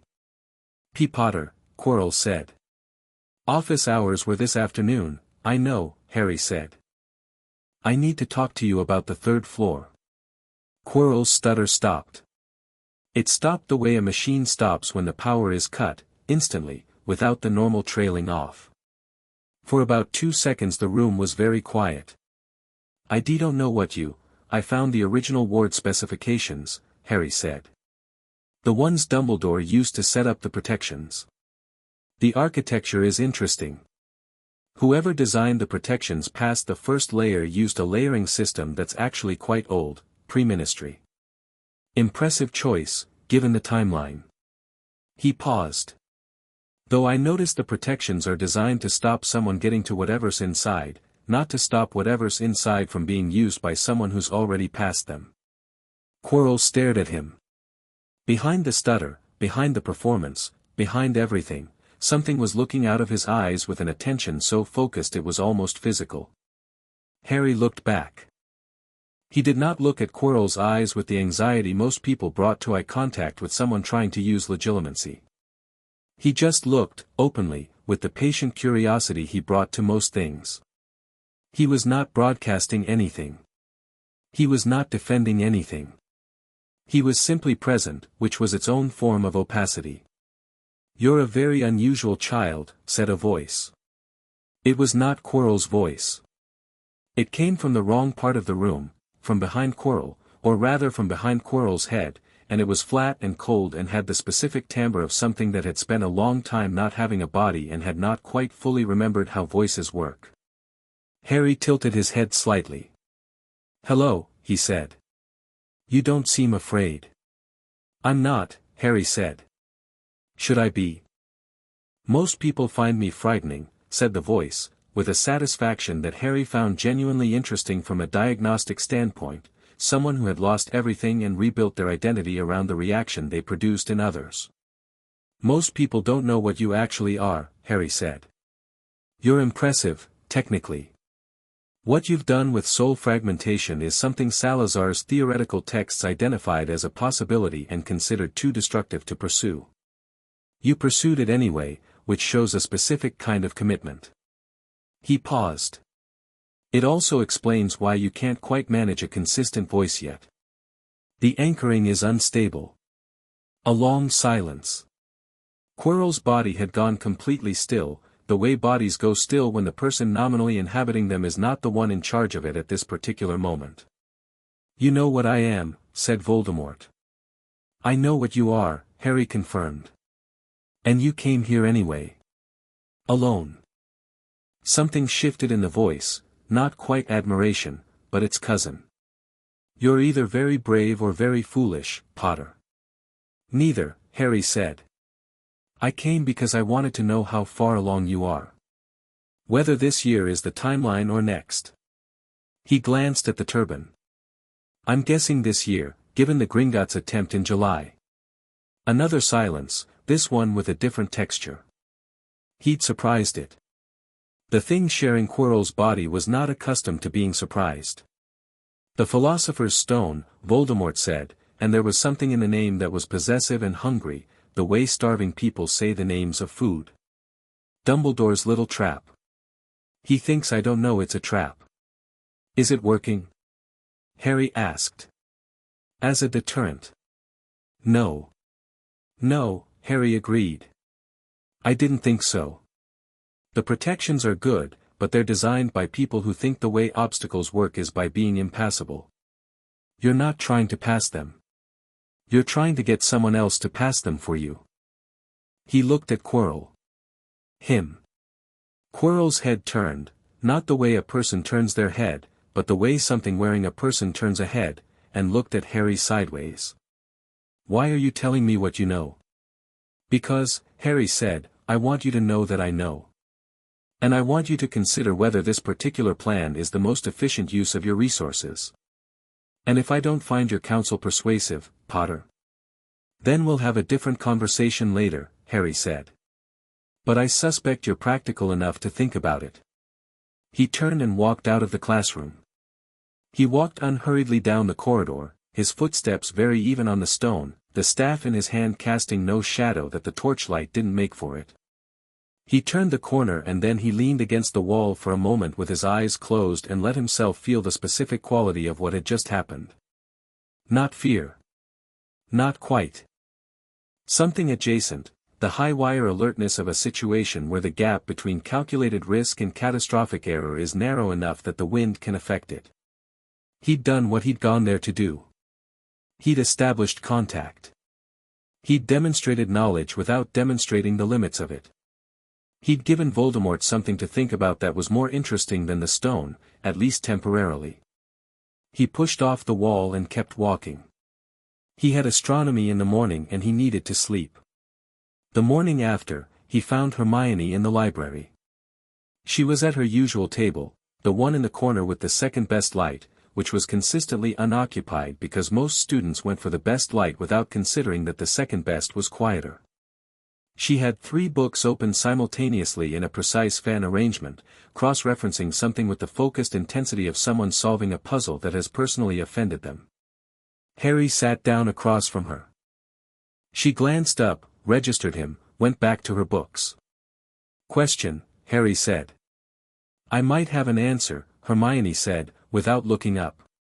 "What do you know about soul magic?" She looked up. She read his face with the quick competence she'd been developing for people she'd decided were worth reading carefully. She put her quill down. "In what context?" "Theoretical. Specifically the question of what happens to a fragmented soul and whether the fragmentation is stable over time." Hermione was quiet for a moment. She was doing what she always did with new information, running it through her existing framework to see where it fit, and then, if it didn't fit, asking herself whether the framework needed updating or the information needed questioning. "Soul magic is restricted," she said carefully. "Most of the theoretical texts are in the restricted section. The unrestricted material mostly covers the basics, the soul as magical anchor, what happens during Dementor encounters, theoretical arguments about." She stopped. "Why are you asking?" "Research," Harry said. "Harry." He looked at her. She had the expression of someone who has been adding up facts for several weeks and has now received the fact that completes the sum. He'd been careful, but Hermione's observational accuracy was not something that careful entirely defended against. She noticed the Quirrell interactions, she noticed his walks at night, she noticed the monitoring room because she'd followed him there once, curious, and had the good sense to wait until now to bring it up. "Something's wrong with Quirrell," she said. "Yes. And it's connected to whatever's on the 3rd floor." "Yes." She absorbed this. She pressed her fingertips together the way she did when she was thinking hard enough that her body needed an anchor. "Dumbledore knows." "Dumbledore knows there's a threat and has set a trap," Harry said. "Whether he knows the full scope is a different question." "Should we tell him?" Harry considered this. It was a genuine question, not a rhetorical one. Hermione asked genuinely and expected genuine answers, which was one of the things that made her company valuable. "Dumbledore is very good at managing situations toward outcomes he's already determined are correct," Harry said. "If I go to him with information, it becomes his information. He'll use it the way he uses everything, carefully, in service of a long game I don't have full visibility into." He paused. "I'd rather have more visibility first." Hermione looked at him for a long time. "That's either very wise or very arrogant." "Probably both," Harry said. "That's usually how it works." She almost smiled. "What do you need?" "Everything you can find on the Philosopher's Stone. History, theory, function. Flamel's published work if any of it's available." She had a list started before he'd finished the sentence. He watched her and felt, not for the first time, the specific gratitude that comes from finding someone whose way of engaging with the world is genuinely complementary to yours, not the same, not a mirror, but a different instrument playing in a key that makes your key sound better. Ron found them an hour later. He'd been looking, he said, because Neville had told him Harry had gone to the library, and Ron needed help with transfiguration theory which he'd phrased as a social visit but was transparently also a practical one, and he arrived at the table and looked at the books spread between them and sat down with the pragmatic flexibility of someone who has learned to adjust to the current situation rather than the one they expected. "What are we doing?" he said. "Research," Hermione said, in the tone of someone who has decided to say the word and see what he does with it. Ron looked at the titles. He looked at Harry. He did the thing where he read the room with a social accuracy that was genuinely impressive. "This is about the 3rd floor, isn't it?" he said. Harry raised an eyebrow. "Fred and George tried to get past the door in September," Ron said. "They said there was something large behind it. Something that growled." He paused. "Also Quirrell smells like a hinkapunk ward, which is old magic, and he's been jumpy since term started in a way that's not normal even for him." Harry looked at him. "You noticed that?" I notice things, Ron said, with the mild defensiveness of someone who gets underestimated in this area regularly.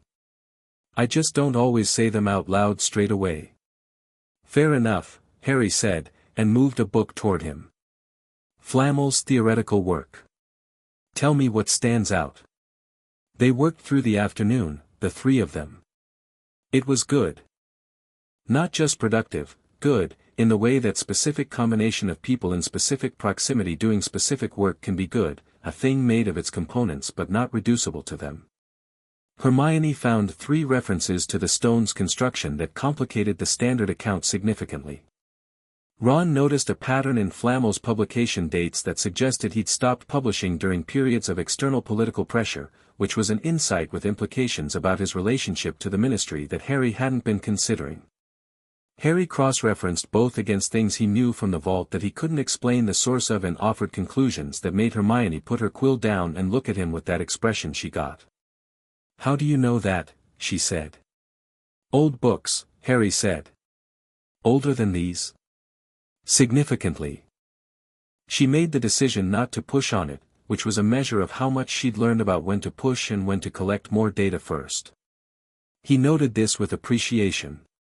They left the library at dinner. Walking through the corridor between the library and the staircase, they passed Quirrell going the opposite direction. He stopped. Harry stopped.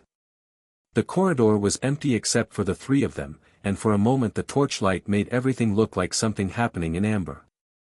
Quirrell looked at Harry with Quirrell's eyes and not Quirrell's attention. Harry met it.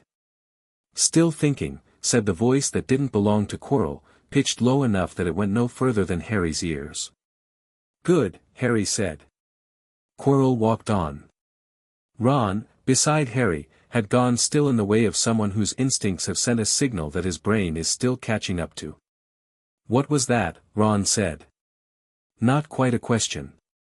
Complex situation, Harry said. I'll explain later. When's later? When I've got more of it sorted, Harry said, which was an honest answer, and Ron accepted it as such with the pragmatic ease of someone who has learned that some things are told in the right order or not at all. The Quidditch match was in November. Harry had been put on the team in the 3rd week of September, when Flint had held tryouts and Harry had borrowed a school broom and flown 3 passes of the pitch with the particular ease of someone for whom the skill feels less like learning and more like reacquiring. Flint had watched with his arms crossed and the expression of a man trying to find an argument against what his own eyes were telling him, and at the end of the 3rd pass had simply said, "Seeker," and that was that. He hadn't told anyone he could fly before tryouts. He'd mentioned it to no one. He had simply shown up and flown. The match was Slytherin versus Gryffindor, which meant the specific intensity that comes with the oldest rivalry in the castle, and the stands were as full as Harry had ever seen them, students bundled against the November cold, scarves and house colors, the particular noise that several hundred people invested in an outcome make when something happens that wasn't expected. What wasn't expected was Harry on a school broom performing maneuvers that required a significantly better broom than the one he was on. The school broom became aware of this fairly quickly and expressed its objection in the standard way, shaking, dropping, resisting, and Harry compensated by doing things with his weight and balance that most flyers didn't know to do, which was something that came from a memory that predated brooms as a standard magical transport and understood the underlying mechanics of magical flight at a more fundamental level than most. He saw the snitch in the 14th minute. It was hovering near the Gryffindor goalposts at eye level, and nobody else had seen it yet, and Harry angled toward it with a gradual, unhurried adjustment that did not immediately telegraph intent. He'd learned this watching hawks, real ones, in the Surrey countryside, through the mesh of the kitchen window, the way serious hunters don't chase. They position. Then he went for it. The Gryffindor seeker, Wood's pick, a second-year named Spinnet who had fast reflexes but lacked the ability to judge angles, saw him go and followed, and what followed was a 40-second sequence that the Hogwarts crowd would discuss for several weeks afterward, involving 3 direction changes at speeds that made the broom complain audibly, a dive that started at 60 feet and ended at 10, and Harry pulling up with the snitch in his fist while the school broom expressed its protest by shaking itself nearly apart. He landed. The Slytherin stand was loud. But it was Dumbledore's expression, in the teacher's stand, that Harry noticed when he looked up, the headmaster watching him with something that was not quite surprise and not quite calculation but was both of those things reorganized into something more complicated. Wondering, maybe. The expression of someone updating a model. McGonagall, beside him, was trying not to look like she was clapping. After the match, walking back to the castle in the dispersing crowd, Harry felt something he hadn't expected, an uncomplicated joy. Not Salazar's joy, which had always had ambition somewhere in it. Just Harry's, the straightforward pleasure of having done something physical and difficult well. He let himself have it without analysis. He found it was easier, in this life, to let himself have things. It was the last week of November when the snake appeared. It was in the entrance hall, a black adder, long, confused, the specific confused anger of a cold-blooded animal that had somehow ended up in a warm building that smelled like several hundred people and an unknown quantity of other animals. It was heading for the stone wall with the single-minded intentionality of a creature that has decided the wall is simply wrong and must be addressed. Harry crouched down. He said, in Parseltongue, "Easy. You're all right. What are you doing in here?" The snake stopped. Turned its head. In the way of animals that have never been spoken to in their own language, it regarded him with a startled attention. "Warm," it said. The Parseltongue of snakes was simpler than human Parseltongue, more direct, less grammatically elaborate. Followed warm. "Outside is cold right now," Harry said. "I can take you somewhere warm inside."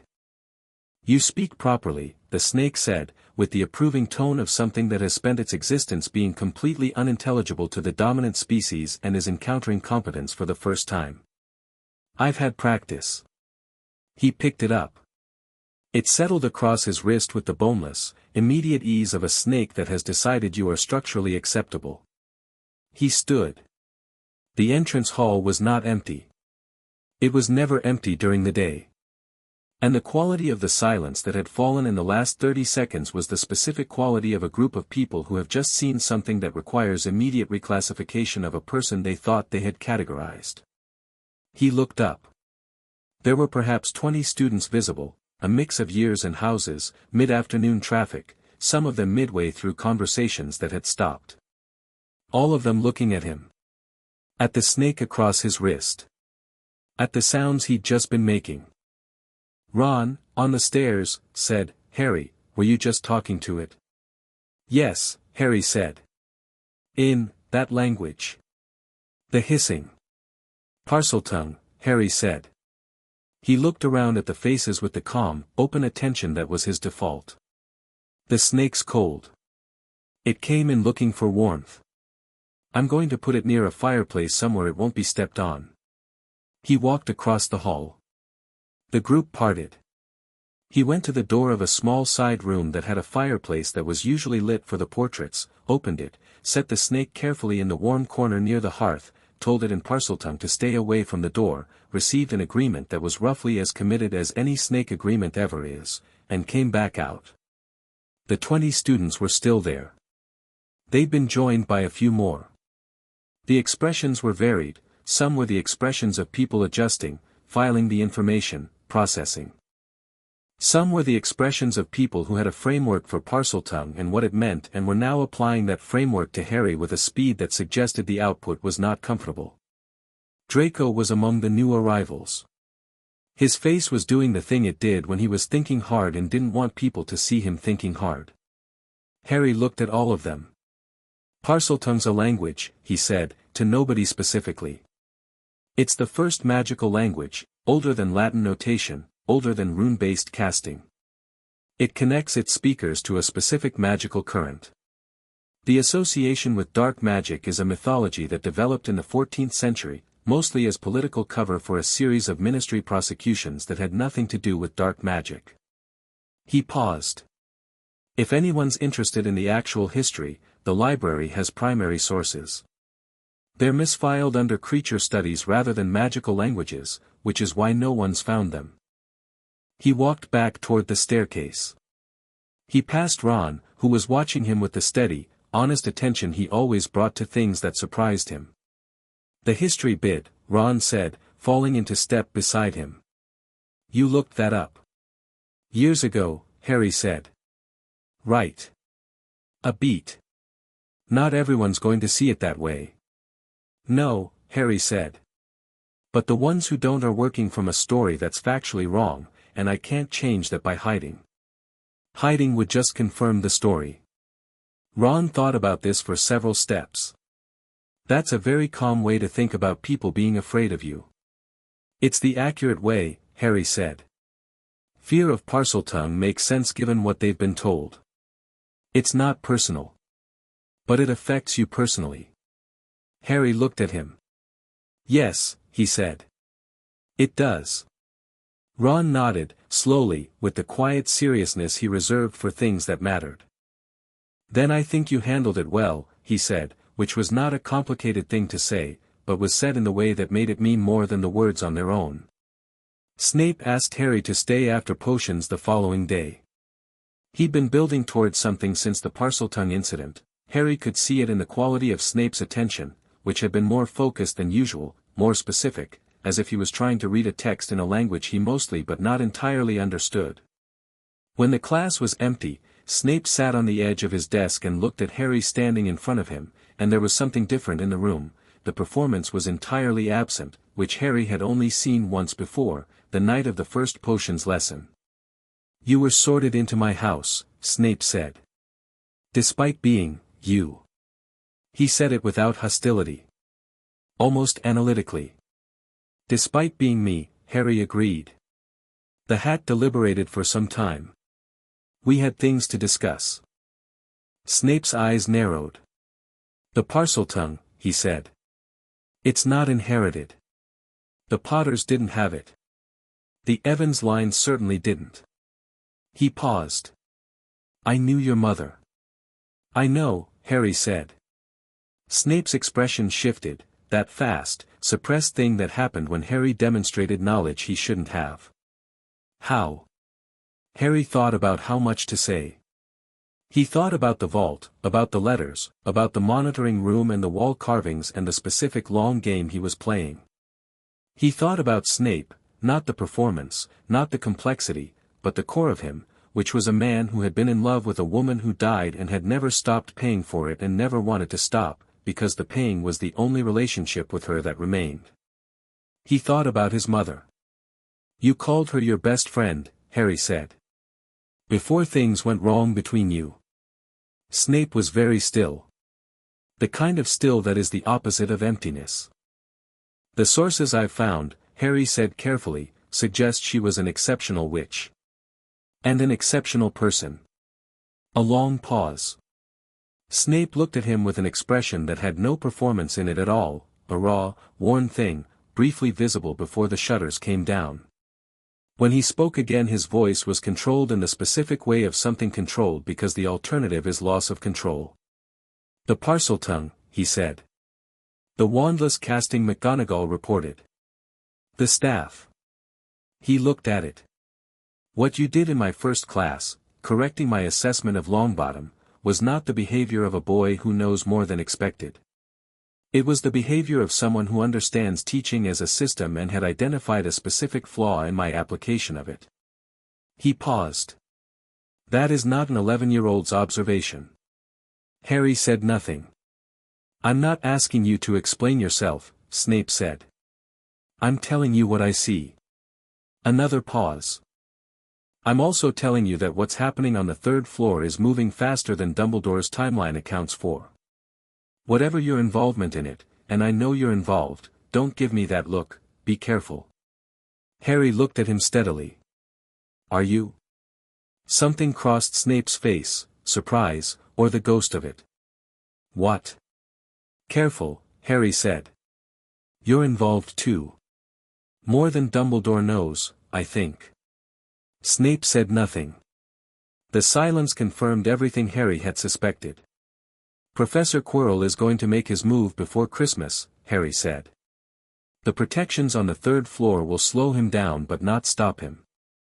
Whoever designed them didn't account for someone bypassing rather than overcoming. He picked up his bag. I thought you should know. He walked out.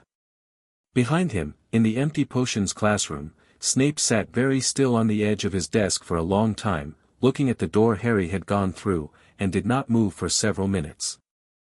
In the Slytherin common room that evening, Harry sat with Theodore Nott, who had over the past 2 months become the thing that most closely approximated a house friend. Nott was not warm the way Ron was warm or engaged the way Hermione was engaged.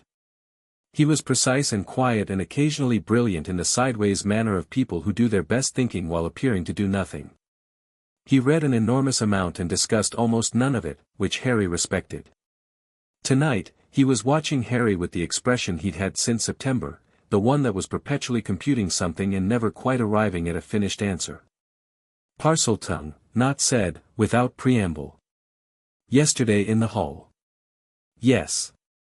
My father, Nott said, slowly, spoke of the Dark Lord in terms that suggested anyone with Parseltongue was either descended from Slytherin or connected to him. The Dark Lord has Parseltongue, Harry said. That doesn't make it his exclusively. The language predates him by about 1,000 years. I know, Nott said. I'm not saying you're him. He paused. My father's categories are limited. I'm aware of this.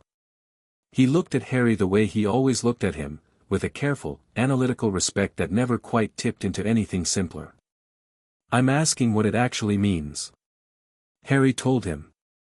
Not everything, not the vault, not Salazar's memories, not the full architecture of what he was. But the truth of the language, the history of it, the 14th century prosecutions and the mythologizing, the connection to the Earth's magical current. He told it cleanly, the way Nott absorbed things, without drama, without packaging it for emotional effect, just the information. Nott listened. At the end, he said, my father would disagree with most of that. I know, Harry said. His categories are limited, Nott said again, quietly. I don't intend mine to be. Harry looked at him. Good, he said. Outside the common room windows, the lake was completely dark, and something moved through it in long, slow pulses, and the castle breathed its deep frequency, and Harry felt the monitoring system he'd woken up sending him information like a hand on his shoulder, the cold disturbance on the 3rd floor, moving tonight, probing the edges of the protections. Accelerating. He noted it. He would need to move soon. He had pieces in place, the vault's knowledge, the monitoring system, the staff, the 3 years of preparation. He had Hermione's research and Ron's instincts and Snape's uneasy, grudging awareness and the specific understanding of exactly what Voldemort needed and wanted. What he didn't have was time, and that was starting to be the most important variable. He went to bed. He slept well, which was something he'd been doing since September with the uncomplicated ease of someone who has decided that rest is a strategic resource and treated it accordingly. In his dream, which was not quite a dream, he was in the castle's foundations, standing where stone met bedrock, and the castle was telling him things in the language below language, and he was listening. When he woke, he knew what he needed to do. Chapter 5. What the Founders knew. The entrance to the Chamber of Secrets was not where the stories said it was. Harry had known this for 3 years, from the vault correspondence, but knowing and confirming are different things, and he'd spent October and November walking the castle's lower levels with the monitoring system feeding him information, cross-referencing Salazar's memory of construction against the current architecture. Hogwarts had changed significantly over 1,000 years, walls moved, rooms added, entire wings modified by subsequent headmasters who had no idea what they were building on top of. The chamber's entrance had been buried under 2 centuries of renovation and was now, technically speaking, inside a wall. Specifically, inside the wall of an abandoned girls' bathroom on the 2nd floor that smelled of cold water and had a sink with a broken tap that had not been reported for repair in living memory because nobody used the bathroom because it was haunted by a ghost who made visiting the bathroom an emotionally complex experience. Moaning Myrtle, Harry had learned, had been there since 1943. She had died in this bathroom. She had, specifically, died because she'd looked into the eyes of something she hadn't understood, and her ghost had stayed in the exact place of her death for 50 years with the particular tenacity of spirits who anchor themselves to the moment that ended them. He came on a Sunday in December, 3 days before the end of term. The bathroom was empty of living occupants, which was its usual state. Myrtle was visible as a shimmer near the window, the quality of light through her translucent form doing something slightly melancholy to the winter daylight. She looked at him when he came in with the guarded wariness of a ghost who has learned not to trust people who come specifically to find her, which is everyone, because nobody accidentally ends up in an abandoned haunted bathroom. "You're not here to make fun of me," she said. Not a question, an observation delivered in advance of evidence, like defensive armor. "No," Harry said. "I'm here about the sink." She drifted closer. Her expression was complex in the way of people who have spent a very long time with one primary emotion and have developed intricate variations within it. "Nobody cares about the sink." "I do," Harry said.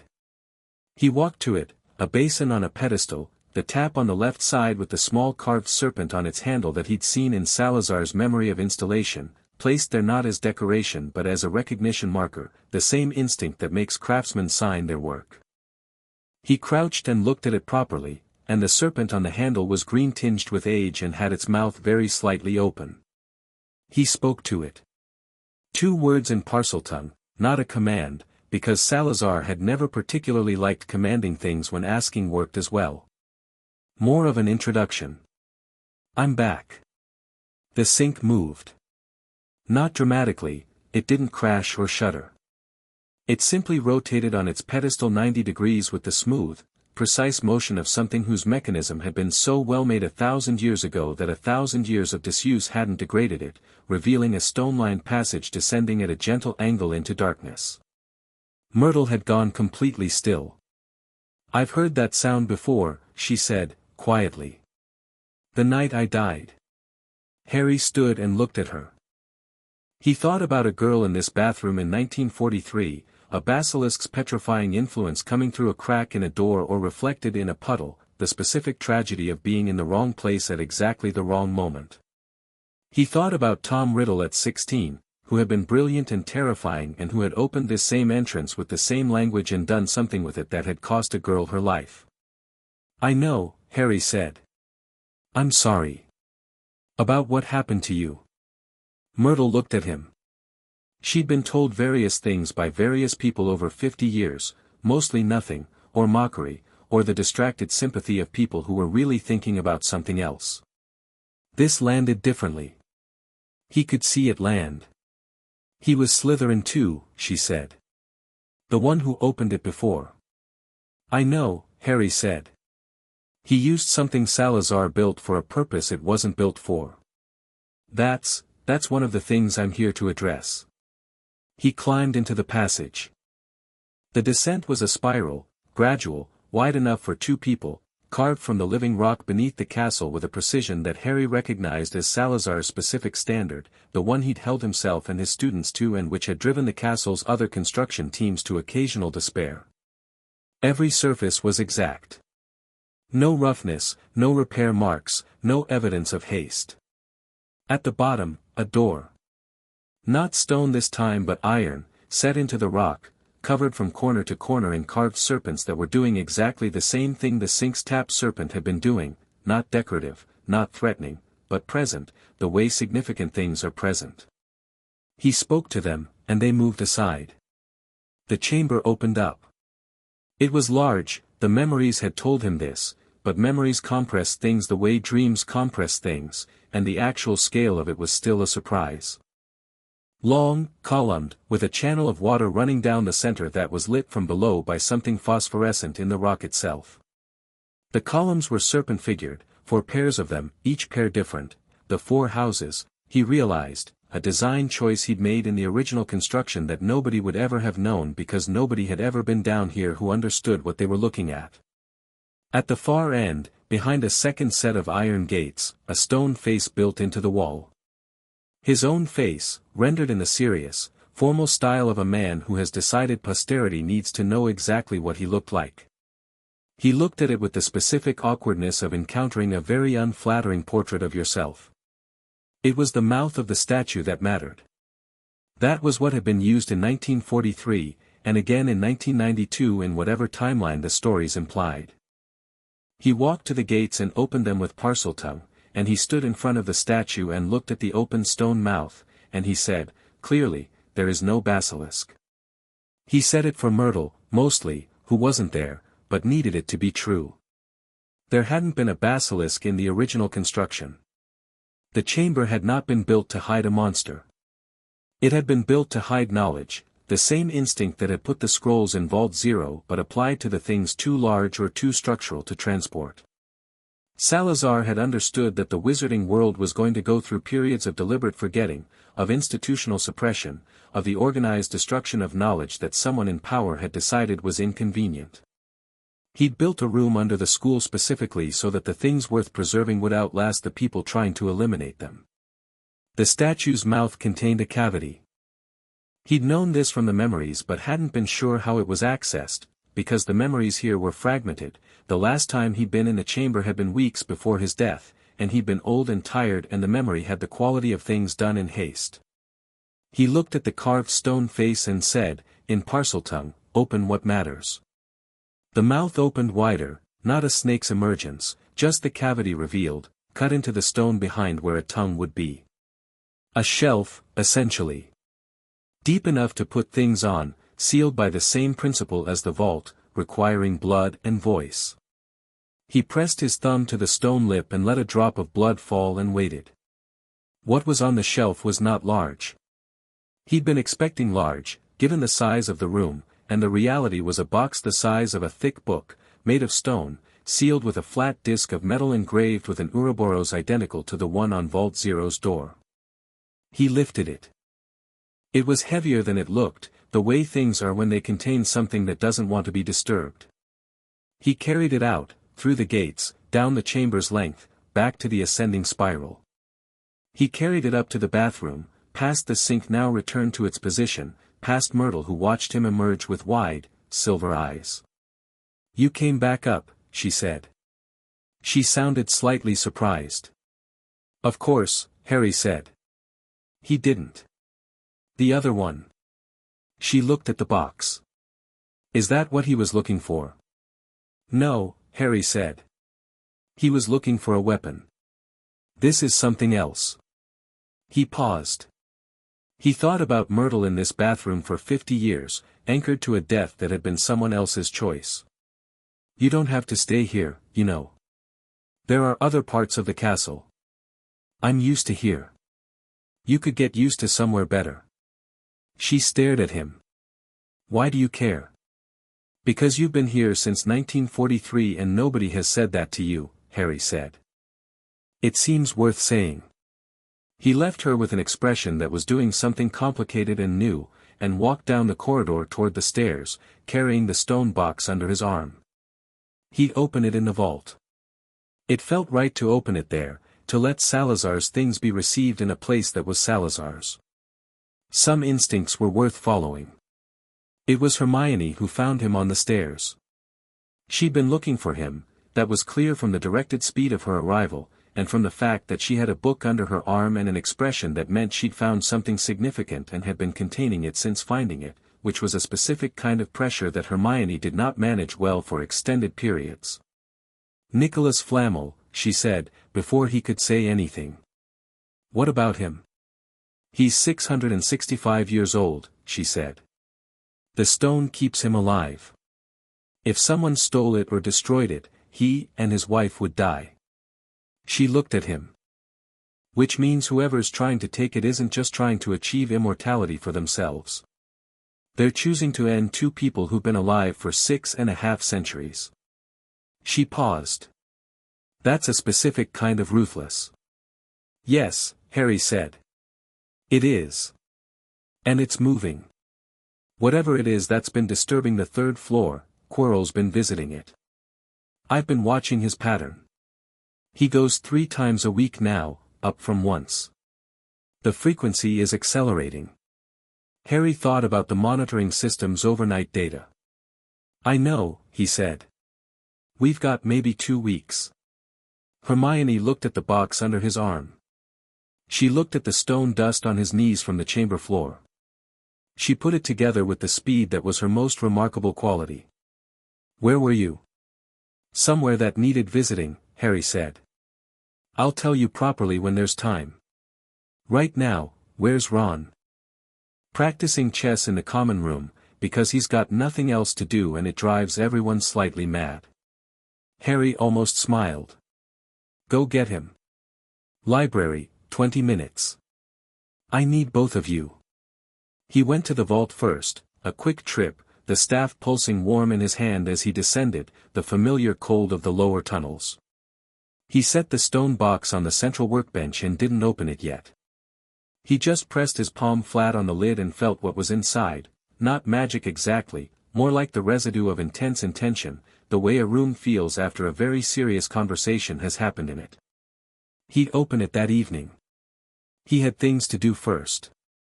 The library meeting was efficient in the way their meetings had become, three people who had learned each other's working styles falling into the rhythm without needing to negotiate it. Hermione had a stack of research. Ron had, characteristically, brought nothing except himself, which turned out to be what was needed. Harry spread 3 pieces of parchment on the table and laid out what he knew. He told them about Voldemort, properly, not the edited version he'd been working with. He told them about the soul fragmentation, about Quirrell, about the conversation in the defense classroom in October. He watched their faces as he told it. Hermione went pale in stages. Ron went very still and then not still at all. You talked to him, Ron said. You walked into Quirrell's classroom and talked to him. Yes. Alone. Yes. And your plan was, to establish contact and assess, Harry said. To let him know I knew what he was doing and give him something to think about that wasn't immediately moving forward. Ron stared at him for a long moment. Did it work? It slowed him down. He's been thinking. But December's the timeline now, he's going to move before term ends. He wants the stone before Christmas. Why Christmas? Hermione said. Reduced staff presence, Harry said. Most students gone home. Dumbledore's attention split. He paused. And he's unstable. The soul fragmentation becomes harder to manage over time, the current body is degrading. He needs a more permanent solution before the degradation accelerates. Ron looked at the parchment. He looked at it the way he looked at chess boards, not at individual pieces but at the whole, the patterns, the spaces between the pieces. So he goes through the protections, gets the stone, uses it to restore himself. He traced a line on the parchment. What's the last protection? The one closest to the stone. A mirror, Harry said. Dumbledore's design. The mirror of Eriste, it only gives the stone to someone who wants to find it but not use it. Can Quirrell get past it? Hermione asked. Not Quirrell, Harry said. Voldemort, operating through Quirrell, will understand the mirror's logic. The question is whether he can work around it. He looked at them both. He can't. Which means he'll need someone else to stand in front of it. Hermione made the connection first, she always did. He'll try to use you. Yes. He said the two of you are alike, Hermione said. He'll think he can persuade you. He'll try, Harry said. And? Ron said. Harry looked at him. I'm going to let him try, he said. And then I'm going to end it. The silence that followed had the quality of silences that happen when a very simple sentence contains a very large amount of content. You have a plan, Ron said. Not quite a question. I have several, Harry said. I need to know which variables I'm working with before I decide which one. That's not reassuring, Ron said. It's honest, Harry said, which was a distinction he always maintained. Hermione put her quill down. She looked at him with the expression that meant she was deciding to say something she'd been not saying for a while. Harry. The staff. What it actually is. She paused. I've been reading about the founders. All the accounts, not just the standard ones. There are references, old ones, buried in footnotes, to a staff carried by Salazar Slytherin that was described as the most powerful channeling object created in the British Isles. And I've been watching you and I've been thinking about your knowledge and where it comes from and the way you talk about Hogwarts like you know it from the inside and the Parseltongue and the vault you visited in July before anyone brought you into the magical world and she stopped. I have a theory. Harry looked at her. He'd known this was coming. Hermione's theory was going to arrive at the correct answer, because Hermione's theories generally did. Tell me, he said. She told him. She laid it out in the precise, footnoted, evidence-supported way she laid everything out, and she arrived at reincarnation not as a mystical conclusion but as the only hypothesis that accounted for all available data points without requiring coincidence stacked on coincidence. Her voice was steady throughout. At the end of it she folded her hands on the table and waited. Harry looked at her for a moment. He thought about 3 years of Saturdays in the vault. He thought about the parchment filling with dark ink in the Gringotts side room, the words soul bonded. Active. He thought about Godric's laugh and Rowena's arguments in Helga's garden and the argument in the pub that had become the leaky cauldron, the specific grief of that memory. You're right, he said. Ron made a sound. It was not quite a word, it was the sound of someone's framework for reality being asked to expand by a considerable margin in a short time. Salazar Slytherin, Hermione said. Reincarnated. In you. In me, Harry confirmed. Not me replaced by him. Both of us. The memories, the soul designation, it's more like having a second lifetime's experience available than becoming someone else. The staff is his, Hermione said. Mine, Harry said. Now. Both. Ron found words. You built this castle. Yes. You're sitting in a building you built. Yes. Ron looked around the library with a new expression, somewhere between awe and the slightly stunned amusement of someone who has discovered that the universe has a sense of humor. I don't, he stopped. Then, does that mean you know where all the secret passages are? Most of them, Harry said. Some were added after. Right, Ron said. Okay. He picked up his quill. So what's the plan? And that was Ron, Harry thought. That was exactly Ron, the processing happened, the framework expanded, and then he got on with it, because there was work to do. The plan, as it solidified over the following week, had 3 components. The first was the monitoring system. Harry had calibrated it now to give him real-time information about movement near the 3rd floor, which meant he'd know the moment Quirrell made his move. The second was the stone box from the chamber, which he'd opened the night after the library meeting and which contained something that changed several of his calculations significantly. The third was a conversation he needed to have that he'd been putting off for a month.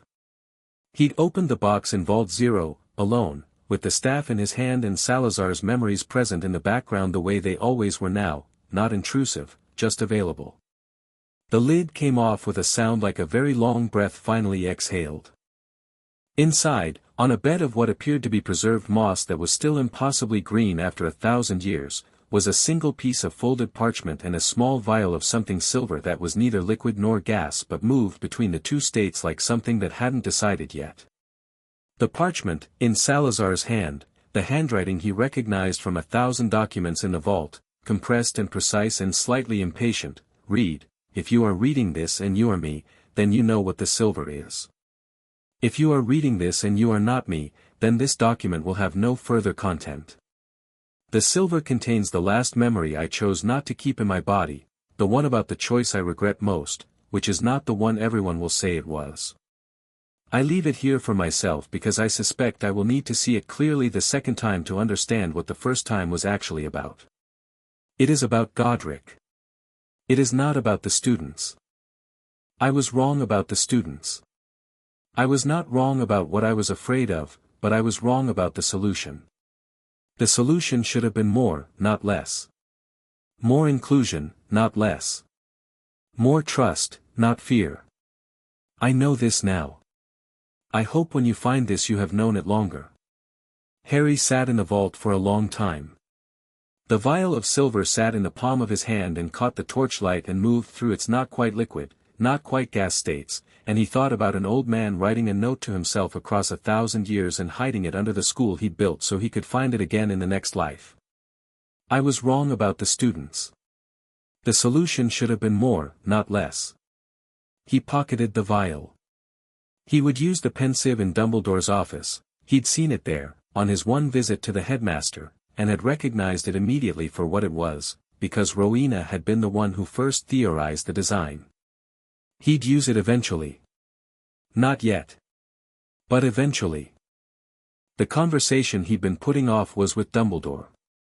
He went on a Wednesday, 2 weeks before Christmas, in the early evening when he knew from the monitoring system's building-wide data that the headmaster was in his office and not otherwise occupied. He knocked. He went in. Dumbledore was at his desk, and he looked up with the expression of a man who had been expecting this visit for approximately 3 months and was choosing not to let that show. His eyes, behind the half-moon glasses, did their usual thing, that warm, piercing assessment that was simultaneously genuinely kind and strategically precise. He had, Harry thought, the most complicated eyes he'd ever encountered in this life. In both lives. "Harry," Dumbledore said. "Sit down. Would you like something? I have a rather exceptional lemon drop." "No, thank you," Harry said, sitting. "I've been wondering when you might come to see me," Dumbledore said, with the easy tone of someone who is disarming you by acknowledging the obvious before you can use it. "I've been gathering information," Harry said. "I didn't want to come with half of it. And now you have all of it." "Enough of it," Harry said, which was a distinction Dumbledore's eyes acknowledged. "Then tell me," Dumbledore said, lacing his fingers together, "what you know." Harry told him. He chose what to include carefully, not hiding things from strategy but from relevance. He told him about Quirrell and Voldemort, about the acceleration of the timeline, about the mirror and Voldemort's understanding of its logic. He did not tell him about the chamber, or the vault, or Salazar's monitoring system, or the box. Those were not relevant to the immediate problem. Those were his. Dumbledore listened. He listened the way he did most things, with complete attention, not interrupting, giving no expression that would indicate where on the spectrum from "I knew this" to "this is new" each piece of information landed. He was exceptionally controlled. When Harry finished, Dumbledore was quiet for a moment. "You spoke to Voldemort," he said. "Yes." "Deliberately." "In October." "Yes." "And it did not occur to you to come to me first?" Harry looked at him steadily. "It occurred to me," he said. "I decided against it." Dumbledore looked back at him. The warmth in his eyes did not diminish, but something behind it shifted, an update, Harry thought, similar to the one at the Quidditch match. A recalibration. "May I ask why?" "Because I wanted the information to stay mine until I understood its full shape," Harry said. "And because I was confident I could manage the interaction safely, which I did." He paused. "I'm not telling you this to be difficult. I'm telling you because I think you need the full picture now, and because I think your current timeline is approximately 10 days short." Dumbledore said nothing for a moment. He looked at Harry the way very old people sometimes look at very young people who have said something that is either extraordinary or presumptuous and the difference is not yet clear. "You are a remarkable young man," he said. "I'm working on it," Harry said. Dumbledore's eyes warmed slightly. "What are you proposing?" "That you know I'm going to be involved in whatever happens on the 3rd floor," Harry said. "Not as an accident. Not because I stumble into it. Deliberately." He looked at Dumbledore. "And that you trust me to handle the parts you can't." "What parts can't I handle?" "The stone," Harry said. "The mirror. Whatever Voldemort tries to use me for." He paused. "He thinks I'll be persuadable. He'll try to use that. I need you to let that conversation happen." Dumbledore was very still for a long moment. The office around him was its usual controlled chaos, the portrait sleeping, the instruments turning, Fawkes in his corner watching with the still, patient attention of a creature that has seen a lot of things. "You want me to let you face him?" "He's not at full strength," Harry said. "He's dependent on a body that isn't his and fragmenting further. This is the best available moment." He held Dumbledore's gaze. "I know what I'm doing." Another long pause. "Then, I believe," Dumbledore said slowly, "that you do. Which is either the most reassuring or the most alarming thing I've encountered in a very long career." He unfolded his hands. "I will be at the 3rd floor. I will not interfere unless I ask," Harry said. Dumbledore looked at him. "Unless you ask," he agreed. Something crossed his face, that wondering, recalibrated expression that Harry had seen at the Quidditch match. "There is something I should tell you, Harry. About the night your parents died."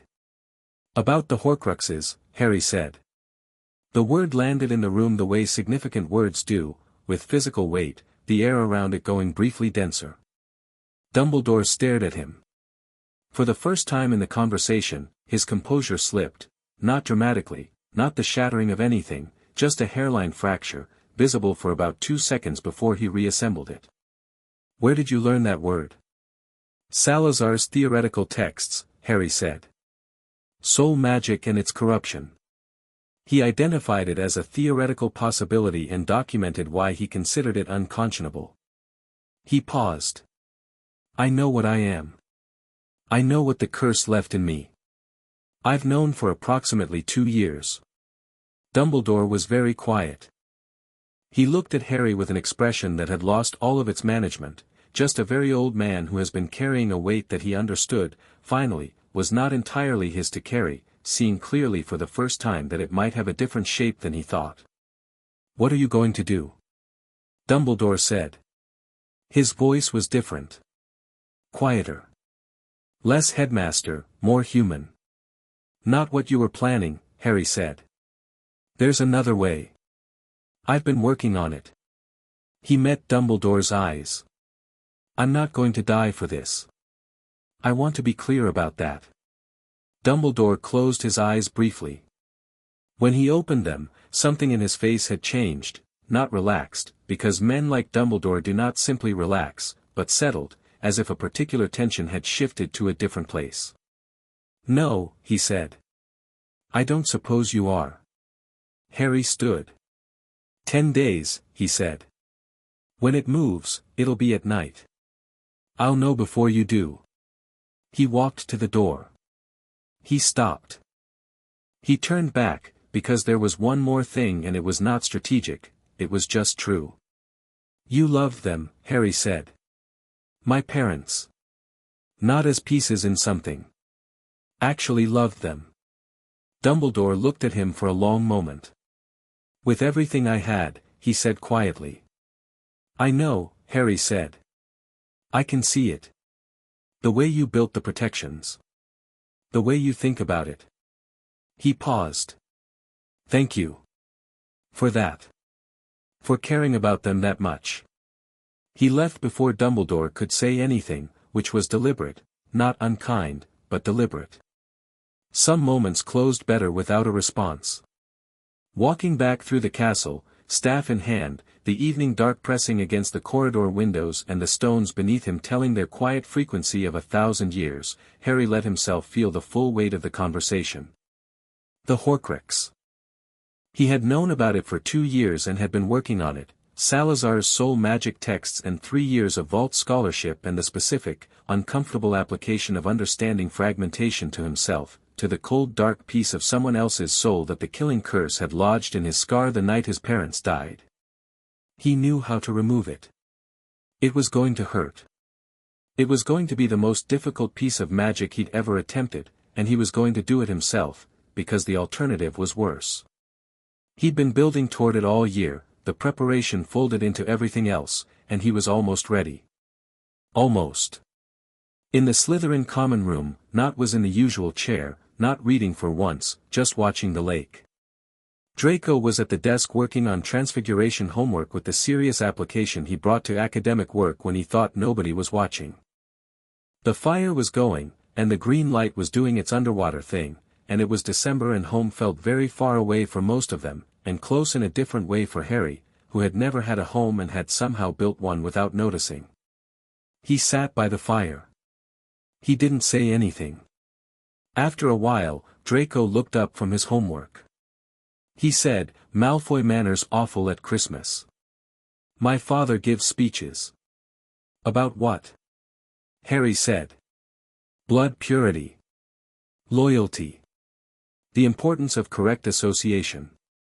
Draco said it flatly, without effect, which was its own kind of statement. The same speech every year. Slightly different words. Harry looked at him. "You don't believe it," Harry said. "Not aggressively. Just as an observation." Draco was quiet for long enough that it was an answer. "I believe some of it," he said finally. "Some families are more serious about magic than others. Tradition matters." He paused. I don't think you can tell what someone is worth from who their parents are." "That's most of it," Harry said. "The rest is just decoration." Draco looked at him. He looked like someone standing at the edge of something, trying to decide whether the jump was worth it. "My father," he said slowly, "was a supporter of the Dark Lord." "I know," Harry said. "He says the Dark Lord will return," Draco said. "He thinks it'll be soon." "Your father's right about the timeline," Harry said. "Wrong about what it means." "What does it mean?" Harry looked at the fire. He thought about December, about 10 days, about the monitoring system and the acceleration and Voldemort's cold desperate hunger for a body that could last. He thought about Draco at 11, having inherited a framework that was going to cost him significantly as it met reality. "It means," Harry said, "that there's a choice coming. For a lot of people. About which side of something they end up on." He looked at Draco. "Knowing it's coming early is better than being surprised." Draco stared at the fire for a long time. "Is that why you're in Slytherin?" he said. "To be here when the choice happens?" Harry smiled slightly. "Partially," he said. "What's the other part?" Harry looked around the common room, the green light, the fireplace, the lake outside, the dungeon stone that was part of the same stone the chamber was carved from, the castle breathing underneath everything. "It's mine," he said simply. "I built it. It didn't feel right to be anywhere else." Draco opened his mouth. Closed it. He looked at Harry with the fractured, open expression that appeared on his face sometimes when all the performance had simply run out of energy. He looked like what he was, an 11-year-old boy trying to figure out who he was supposed to be. "Okay," he said. "Okay," Harry agreed. Outside, the December wind came off the lake and pressed against the windows, and the castle took it without comment, and somewhere above them on the third floor a cold disturbance turned in its sleep like something about to wake, and Harry felt it through the monitoring system's low hum and noted the change in its rhythm and knew. Not tonight. But soon. He was ready. Chapter 6, The Staff and the Serpent. The monitoring system woke Harry at 2 in the morning on the 19th of December. Not with a sound, it had no sound. It communicated through the castle's frequency, that sub-bass hum that Harry felt through his palms and the soles of his feet and the specific place behind his sternum where magic lives in people who have enough of it. The frequency changed. Something was moving on the third floor that had no business moving. He was dressed and out of the dormitory in 90 seconds. The common room was empty and dark except for the lake light through the windows, green-black at this hour, something enormous moving slow and vast in the water beyond. Harry took the staff from where it leaned against the wall, it came to his hand the way it always did, that warm pulse of recognition, and he was up the dungeon stairs and into the main castle before the clock tower finished marking the quarter hour. He'd sent the notes the previous evening. He'd known it would be tonight. The monitoring system's rhythm had been building all day, the cold disturbance becoming less dormant and more directed, oriented toward the third-floor corridor with an intention that felt like held breath before a word. He'd written 3 notes. One to Ron, one to Hermione, slipped under their respective dormitory doors. One to Dumbledore, left on his office door with a single word, "Tonight." He didn't wait for any of them. There was no time to wait, and besides, the confrontation that was coming had always been, in some fundamental way, his. His and Voldemort's alone, the first meeting of whatever this was between them, and some part of him had known since October that he needed to be first through the door. The third-floor corridor was empty. The locked door stood at the far end, and it was open, not damaged, not broken, simply open, as if someone had found the right way through it and the door had obliged. Harry walked to it and pushed it wide and descended the staircase beyond into the smell of dog and old stone. Fluffy was unconscious. He was enormous, 3 heads, each one large enough to fill a doorway, all 3 currently slack-jawed and breathing in the deep, rolling rhythm of something deeply and completely asleep. Someone had left a harp playing. It was still going, a small enchanted instrument on a conjured stand, doing the slow musical work of keeping 300 kilograms of 3-headed dog out of the equation. Harry stepped around the nearest paw, which was the size of a dining table, and found the trapdoor. He went through. Devil's Snare, soft and reaching in the dark beneath, met his presence with the curious pause of a plant encountering something it didn't know how to categorize. Harry said to it, in a tone that was not quite language but was not quite not, the botanical equivalent of "I'm busy," and the vines drew back and let him drop to the floor below. The winged keys were a locked room full of light and chaos, hundreds of keys in brilliant, swooping orbits, the door at the far end studded with locks. Harry looked at the room for approximately 4 seconds, identified the key by its bent wing, which was a deliberate design flaw, Flitwick's mark, an imperfection inserted so the right key wasn't too beautiful to miss, called it to his hand with a wandless summoning that brought it straight out of the orbiting swarm, unlocked the door, and moved through. The chess room was a battlefield already cleared. The giant chess pieces stood at the sides of their board, knocked aside or standing still, the white pieces in disarray. Someone had already come through this way, Quirrell had come through, which meant Voldemort had come through, and the trail was fresh enough that Harry could feel the cold disturbance directly ahead now, close, the monitoring system pinging with the particular urgency of proximity. He crossed the board in the gaps between pieces and went through the door. The troll room smelled like the unconscious troll in the corner, which was significant. The potion room, 7 bottles, the logic puzzle, Snape's design, was solved, the correct bottle already empty.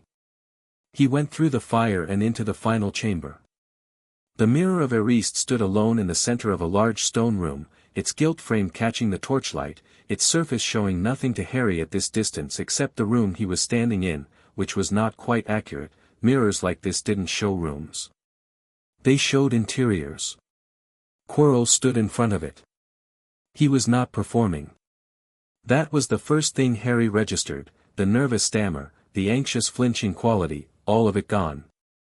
What was left was a man with his hands clasped behind his back, head tilted slightly to one side, studying the mirror's surface with the focused, covetous intensity of someone trying to force their own reflection to cooperate. "It's not working," Harry said. Quirrell turned. He turned with the controlled speed of someone who knew Harry was there before Harry spoke. The face was wrong, not Quirrell's expression but the other one, the one Harry had heard in the voice through the turban, wearing Quirrell's features like a mask that doesn't quite fit. "Potter," said Voldemort, through Quirrell's mouth. "You're doing it wrong," Harry said. He walked into the room, past the edge of the mirror's influence, and stopped 10 feet away. The mirror gives the stone to someone who wants to find it but not use it. You want to use it more than you've ever wanted anything. You can't pretend otherwise, desire that focus doesn't hide. "And you think you can retrieve it," Voldemort said. "I know I can," Harry said. "That's what you came here to use me for." Quirrell's face arranged itself into something that might have been a smile on a face less occupied with something else. "Clever child. You've been clever all year. I've been watching." "I know," Harry said. "I've been watching too." "Then you know what I'm offering," Voldemort said. The voice was smoother now, practiced, the voice of someone who has been persuading people for decades and knows exactly how to modulate it. "Power. Knowledge. The kind that doesn't come from library books or old vaults. A pause. I know about the vault, Potter. I know what you are. Harry said nothing. He looked at Quirrell's body and thought about the man underneath the possession, Quirrell, who had made a terrible bargain in Albania and was now living in the last stages of it, his body being consumed by a soul too large and too destructive for it to contain. He thought about that with something that was not sympathy exactly but was adjacent to it. Wrong choice, wrong moment, wrong everything. You know I'm Slytherin's heir, Harry said. Literally. Reincarnate, Voldemort said. The word carried something, not contempt, but a specific quality of fascination. I've studied soul magic more thoroughly than any living practitioner. The theory of reincarnate designation, it's documented in 3 texts I acquired from a Bulgarian collector in 1970. Rare. Very rare. The eyes behind Quirrell's face were burning. We are the same, you and I. We are the only 2 living Parselmouths. We are both heirs of Slytherin's bloodline. We are both, no, Harry said. The word was simple and flat and closed the sentence before it finished. We are not the same, Harry said. He said it without heat. He said it the way you say something that is factually incorrect and requires correction as a matter of basic accuracy. Tom Riddle was brilliant and had no advantages and built everything he had from nothing, and then used everything he built to become the thing he was most afraid of being, disposable. Alone. Something that has to possess other people's bodies because it burned its own down. He looked at Quirrell's face steadily. I feel something about that. But it's not kinship. The temperature in the room dropped. Not dramatically, not theatrically. Just dropped, the way rooms drop when something in them has decided to stop being patient. Careful, Voldemort said. I am careful, Harry said. I've been careful for 3 years. Careful is how I got here, tonight, knowing exactly what you are and exactly what you need and exactly how this ends. He held the staff loosely at his side. You need me to stand in front of the mirror. You think if you offer me enough power, knowledge, my parents' lives restored, it can be done, Voldemort said sharply. With the stone's power, my parents are dead, Harry said. The words were even. He'd sat with them for a long time. They died for me. That's not something the philosopher's stone undoes, it's not built for resurrection, it's built for extension, and there's a fundamental difference. He paused. You know that. You're not actually offering me my parents. You're offering me the idea of them, because you calculated that an orphan would be too desperate to notice the gap between the idea and the reality. Silence. That, Voldemort said, and his voice had changed again, the persuasion gone, something colder replacing it, the voice of someone who has removed a tool from the box and found it insufficient, was a significant miscalculation on my part. Yes, Harry said. It was. What happened next happened fast. Quirrell's hand came up and the curse was wordless, which meant Voldemort had reached through him directly rather than directing him, a sign of desperation, Harry noted, even as he was already moving. He stepped sideways, not backward, and the curse passed through where his chest had been and hit the mirror's frame and the frame cracked and mirror didn't shatter but screamed, a high, crystalline sound that was not a sound but a magical frequency, the kind that rattles teeth and makes candle flames go blue. Harry raised the staff. He didn't cast a spell. The staff was not a wand, it did not work the way wands work, with the specific narrowband frequency of a wand spellcasting. It worked the way Salazar had designed it to work, the way he'd spent 3 years relearning to work with it, as an amplifier and director of the ambient magical field, pulling from the castle's own deep reserves rather than from Harry alone. He put his will into it and the staff responded with the kind of power that came from 1,000 years of stored intention. The force he pushed back with was not a curse. It was older than curses. It was structural, the kind of magic that affects the conditions of a situation rather than one thing within it. He pushed at Voldemort's connection to Quirrell's body, the parasitic thread of it, and told it in the language below language to loosen. Quirrell screamed. He fell to his knees, hands going to his head, and the scream was both of them, Quirrell in agony and Voldemort in rage, the two sounds layered over each other in a way that was horrible. Quirrell's hands where they touched his own face blistered, which Harry registered and understood. Lily Potter's sacrificial protection still lived in Harry's blood, and Quirrell was touching something that Voldemort had tried to kill, and the contradiction was tearing at the body that had to contain both. Harry walked forward. He was aware this was dangerous. He walked forward anyway, because he needed the stone and because he was not going to let Voldemort leave this room tonight with anything. He stepped in front of the mirror. His reflection looked back. It was him, not an idealized version, not a future version, just Harry, standing in a stone room with a staff in his hand and a scar on his forehead and green eyes that were his mother's and Salazar's both. His reflection reached into its pocket and held something up, and Harry felt the weight of it appear in his actual pocket, the stone dropping into place with the solid, warm heft of something that wanted to be held. He stepped back from the mirror. Quirrell was on his feet. Voldemort had reasserted control. Harry could see it in the way the body moved, the specific difference between a man driving himself and a man being driven.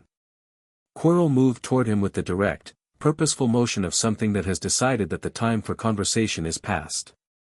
"Give me the stone," Voldemort said. "No," Harry said. He gripped the staff. Quirrell grabbed his wrist. The contact was immediate and catastrophic for Quirrell. His hands blistered where they touched Harry's skin, worse than before, the protection in Harry's blood reacting to direct contact with Voldemort's host the way an immune system reacts to a known pathogen, aggressive and total. Quirrell made a sound that Harry would not describe to anyone, ever, and did not let go, because Voldemort was not letting him let go. Harry felt it too. Not the blistering, the cold. The soul piece in his scar flared, recognizing its origin, pulled toward the larger piece of Voldemort in Quirrell the way pieces of a broken thing are pulled toward reassembly. His scar went from numb to incandescent, and for a moment the pain was enough that the room went white. He stayed standing. He'd been managing pain since he was old enough to understand that his own responses were something he had agency over. He stayed standing and he let the scar burn and he put his free hand flat against Quirrell's chest. He reached into the structural magic he'd used before, but this time he did something different. He pulled. He pulled at the connection between Voldemort's soul fragment and Quirrell's body, not with violence, because violence in soul magic creates collateral damage that spreads, but with the precise, surgical insistence of someone who knows exactly where the line is drawn and is peeling along it. And simultaneously, with the deep instinct of someone who had spent 3 years studying soul fragmentation and 2 years thinking about the specific piece of someone else living behind his scar, he turned that same pulling inward. At himself. At the cold, foreign thing in him that had never been his. He'd known this would be the hardest thing. He'd been right. It felt like reaching into his own chest and taking hold of something that fought back, not with intelligence but with the dumb, violent attachment of a thing that has been somewhere long enough to think it belongs there. The Horcrux in his scar was small, compared to what Voldemort had distributed across his other anchors. But it was there, and it was his scar, and removing it was the most intimate violence he'd ever done to himself. The staff burned. The room burned. Quirrell made sounds that were no longer recognizably human. And then it came loose. Harry felt it go, the Horcrux, dislodging from the scar with the sensation of a splinter drawn from deep flesh, clean and terrible and immediately better. He held it in his will for 1 second, a scrap of Tom Riddle, 17 years old, preserved in the moment of murder, brilliant and already broken, and he unmade it. Not dramatically. He simply withdrew the conditions for its existence, the way you withdraw heat from ice. It dissolved. At the same moment, Voldemort tore free of Quirrell. Quirrell collapsed. The body fell and lay still, breathing shallowly, alive, barely, with the worn, used quality of something that has been inhabited by something too large for too long. Harry looked at him and felt the weight of what the man had done and what had been done to him and the complicated truth that those were not the same thing. Voldemort filled the air. That was the only accurate description, He had no body, no form, just presence, the cold disturbance Harry had been monitoring for months now freed from its host and suddenly fully real, filling the room with the specific quality of a will that was enormous and wounded and furious. Harry stood in the center of it with the staff in his hand and let it be real around him and did not move. "Impressive," Voldemort said. The voice came from everywhere and nowhere, the way voices do when they have no single source. It had lost its persuasion. What remained was the core thing, the intelligence, stripped of its social tools, just itself. "You removed it. The piece of me in your scar. You understood what it was and you removed it yourself." "Yes," Harry said. "That should have killed you." "It would have," Harry said, "if I'd done it the way you did it. Violently. The destruction method creates a feedback." He held the stone in his closed fist. "I extracted it. Different process. You've been planning this all year." "Since I was 9, Harry said. A pause. The cold presence turned around him, and Harry felt it read him, not legitimacy, because this was not a mind encountering another mind, but the specific assessment of a very old intelligence encountering something it hadn't anticipated and trying to recalibrate. "You're not afraid of me," Voldemort said. "Even now." "You're not at full strength," Harry said. "You don't have a body. You've lost your host and the piece of yourself you'd attached to me." He paused. "But also, no. I'm not afraid of you. I've known what you are since I was 7. Fear would have been a waste of preparation time." "What am I?" Voldemort said. "Not aggressively. Almost, curious. The curiosity of something that has been defined as terror for so long that encountering a person who simply isn't terrified produces a genuine question." "A man who was very good at magic and very bad at understanding what it was for," Harry said. "You mistook power for purpose. They're not the same thing." Silence. The cold presence moved. "I will return," Voldemort said. "I have other anchors. I am not ended tonight, Potter. You know this." "I know," Harry said. "Tonight isn't about ending you. Tonight is about making sure you don't get the stone, and making sure I'm free of the piece of you I was carrying." He paused. "And making it very clear to you, right now, that when you do return, and you will, I know you will, things will be different. I won't be hiding. I won't be managed. I won't be a piece in someone else's plan." He looked at the air where the presence was densest. "When you come back properly, come and find me. We'll have a real conversation." The coldness pressed at the edges of the room one final time, the last assessment, Harry thought, the farewell of something storing information for future use, and then it moved. Through the wall, through the castle, out into the winter darkness above the grounds. Harry felt it go through the monitoring system, a cold trail dissipating across the wards like smoke across water.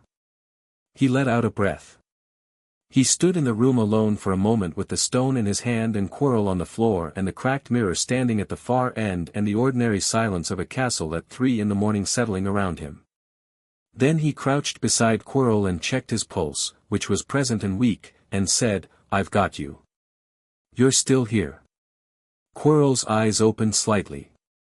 They were his own eyes, the real ones, not overlaid with something else. They focused on Harry with enormous difficulty. "He's gone," Quirrell said.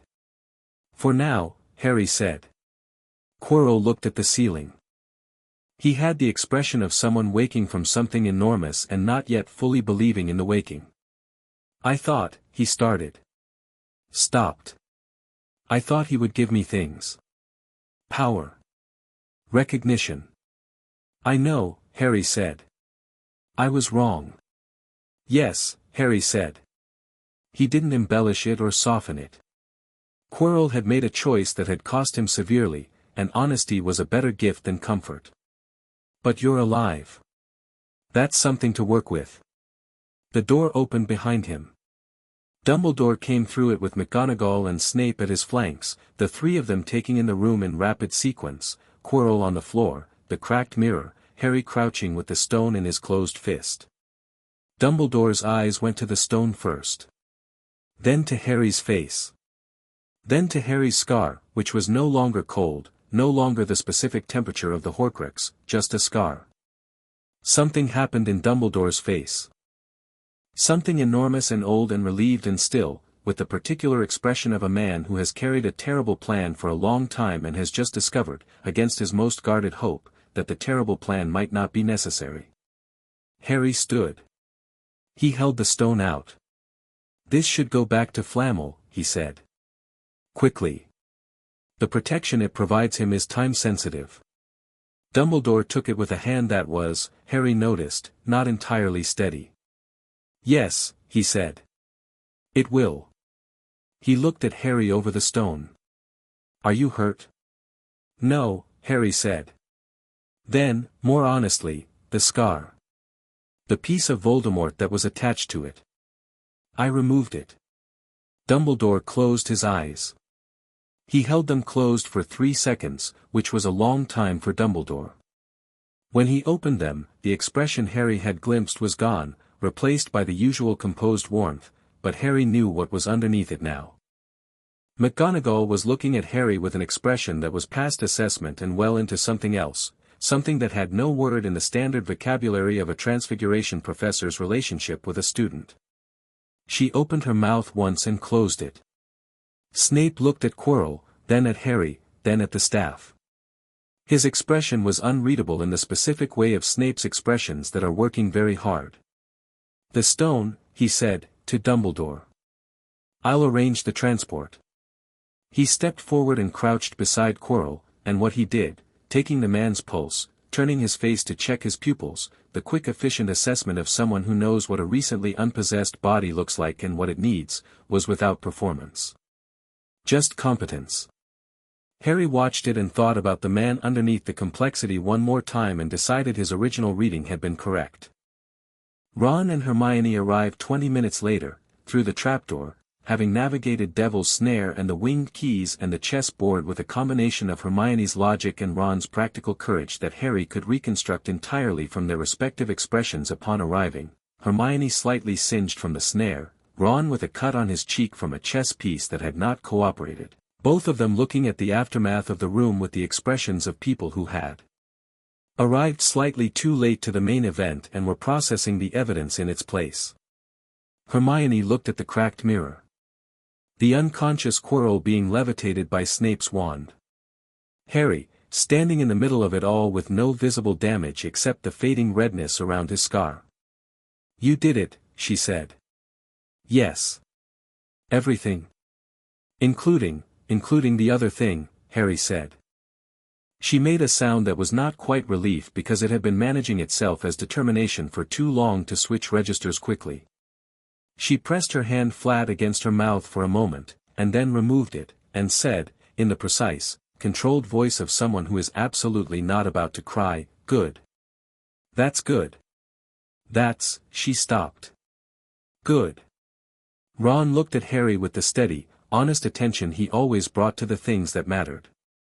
He looked at him for a long time, taking in the whole of him, the staff, the scar, the room, the aftermath.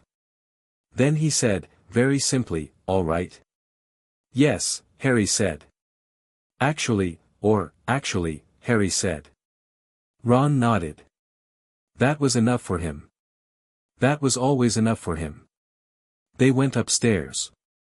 Dumbledore had things to arrange, Quirrell, the stone, the ministry complications that came with a dark wizard having been in the building, and Harry left him to it, because those were the administrative consequences of the night and they were Dumbledore's domain, and Harry had said what he had to say in the headmaster's office 3 days ago. The castle at 4 in the morning was its own particular thing. Empty corridors and the last of the winter dark pressing against the windows, the grounds outside the lake still and black, the specific silence of a very large building between heartbeats. Harry walked through it with Ron and Hermione on either side, the staff ringing faintly against the stone floor in a rhythm that had become as natural to him as walking. "What happens now?" Hermione said. She meant tonight, and she also meant beyond tonight, and she was precise enough that she meant both simultaneously. Tonight we sleep, Harry said. Beyond that, Voldemort comes back. Not soon. He needs time to rebuild, to find another anchor. Probably a few years. He thought about the other Horcruxes. There were more, he knew, the soul fragmentation going further than one vault and one host. He'd been building his understanding of them from Salazar's texts all year, mapping the theory against the available evidence. We'll use the time. To prepare, Hermione said. To do more than prepare, Harry said. The magical world has a lot of things wrong with it. Not just Voldemort. The Ministry's governance structure. The educational gaps. The way history's been told to serve specific interests. He paused. Salazar spent his first life watching what the magical world became and walking away from it. He left and built something and then let it go. Harry looked at the corridor ahead, the castle around them, the stone that was 1,000 years of accumulated intention. I'm not walking away. Ron thought about this. Big agenda. Yes. You're 11. For now, Harry said. Ron almost smiled. Right. For now.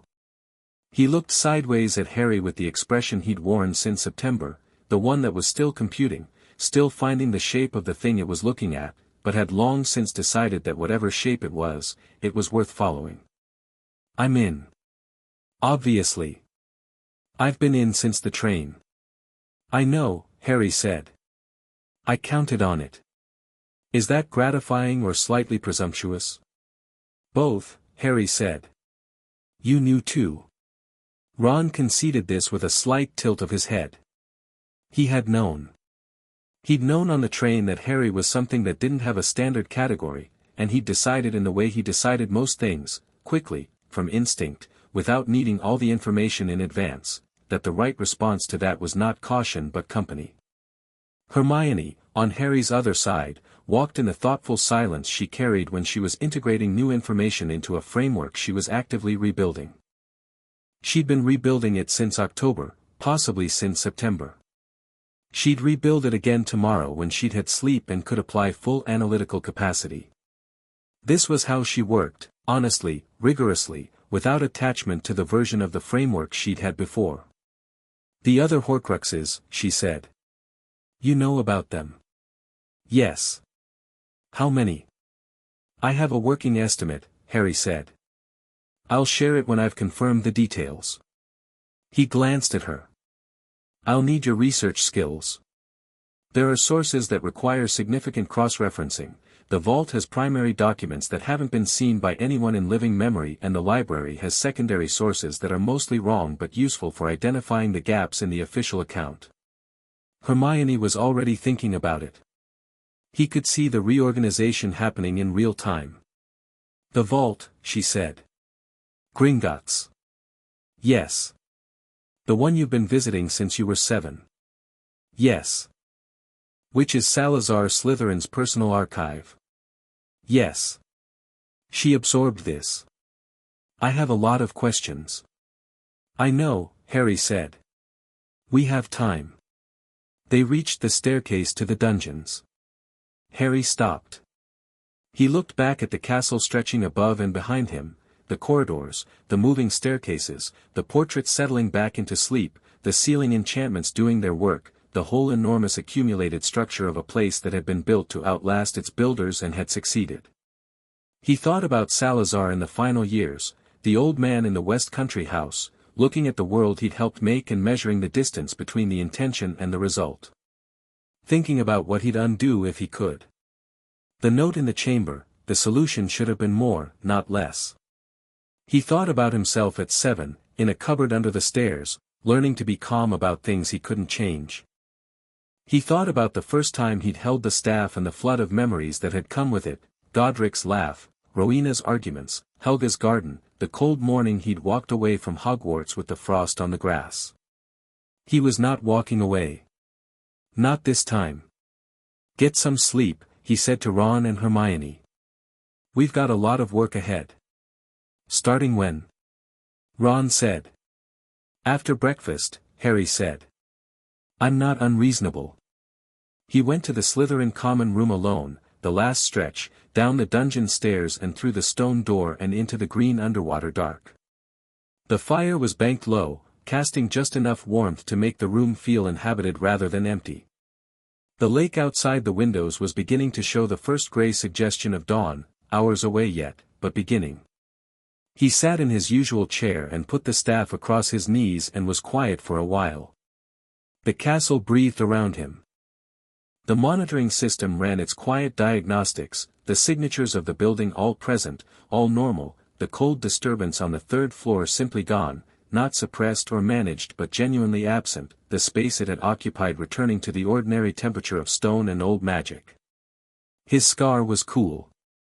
Not numb, not hot, just skin. Just a mark. It had been part of him for 10 years and it would be part of him for the rest of his life, but what it had held was gone, and the absence had a quality he hadn't expected. Not likeness, he'd expected lightness. What it actually felt like was silence after a long, low sound that you'd been hearing for so long you'd stopped noticing it until it stopped. Theodore Nott came down from the dormitory at some point. Harry heard his footsteps on the stairs, the measured pace of someone who is awake because they're always awake at this hour and is not surprised to find the common room occupied. He didn't ask questions. He didn't comment on Harry's expression, or the state of him, or the fact that it was 4 a.m. He went to the corner bookshelf, found something, settled into his usual chair. "Late night?" he said, after a while. "Yes," Harry said. Nott turned a page. "The building felt different," he said. "Around 3. Like something changed." "Something did," Harry said. Nott nodded, slowly, with the particular composure of someone who has decided that some information comes in its own time and pressing is counterproductive. He read his book. Harry sat with his staff. Outside, the lake began to catch the first grey light that meant dawn was 3 hours out. Draco came down at 5, which surprised Harry. Draco was not an early riser by inclination. He appeared at the bottom of the stairs in his school robes, impeccably dressed for 5 a.m, which was its own kind of armor, and he looked at Harry and then at the window and then at Harry again. He said, "My father's going to hear about tonight. Whatever happened." "He will," Harry said. "He's going to have questions about you." "About which side of things you're on." Harry looked at him. "What are you going to tell him?" Draco was quiet for a long moment. He had the expression he'd been developing since September, the one that was slowly, painfully, honestly replacing the one he'd arrived with. He looked like someone who has been given a framework and has spent 3 months taking it apart and is now looking at the pieces and understanding that some of them are not going back together the way they came. "I'm going to tell him," Draco said slowly, "that you're on your own side. And that it's a better side than his." Harry held his gaze. He thought about Draco's father, the tall, silver-haired man who had given his son a language and a worldview and a set of categories that were going to continue costing Draco as he grew into them. He thought about the boy in front of him, 11 years old, making a small and private choice at 5 a.m. in a dungeon common room that nobody would see and which would cost him. "That's going to be complicated," Harry said. "For you." "With him." "Yes," Draco said. Something in his voice was steady in a way that it hadn't been in September, the steadiness of something that has been tested and hasn't broken. "I know." Harry nodded. He didn't say anything else, because there was nothing else to say. Some choices were made in silence and that was appropriate. The dawn came. It came the way dawn comes in Scotland in December, slowly, grudgingly, the light arriving in increments rather than all at once, as if the day is negotiating with the dark rather than replacing it. The lake outside the windows went from black to grey to the blue-green of shallow water over pale stone, and the first real light caught the peaks of the waves in gold, and the deep things that moved in its depths retreated to wherever deep things went when the world became visible. Harry watched it come. He had things to do, enormous things, a year's worth and then years beyond that, the architecture of something he could see clearly and had barely started building. He had 3 Horcruxes he'd identified and at least 2 more to locate. He had a monitoring system to expand beyond Hogwarts. He had the vault's remaining texts to read, the ones he hadn't reached yet, whole corridors of Salazar's scholarship waiting. He had Hermione's questions to answer and Ron's instincts to point in the right direction and Draco's quietly shifting allegiance to support and Theodore Nott's sideways brilliance to consider using more deliberately. He had Dumbledore to work with and occasionally around, and Snape to develop an understanding with that neither of them would call friendship but might become something more useful than that. He had a wizarding world that had been telling itself a very specific story about power and blood and history and what it all meant, and he had a different story, older and more accurate, that he was going to tell it whether it wanted to hear it or not. He had, for the first time in either of his lives, exactly the right conditions and exactly the right tools and exactly the right people around him.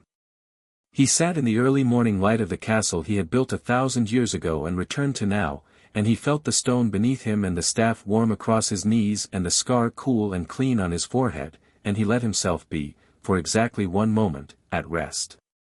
Then he stood. He stretched.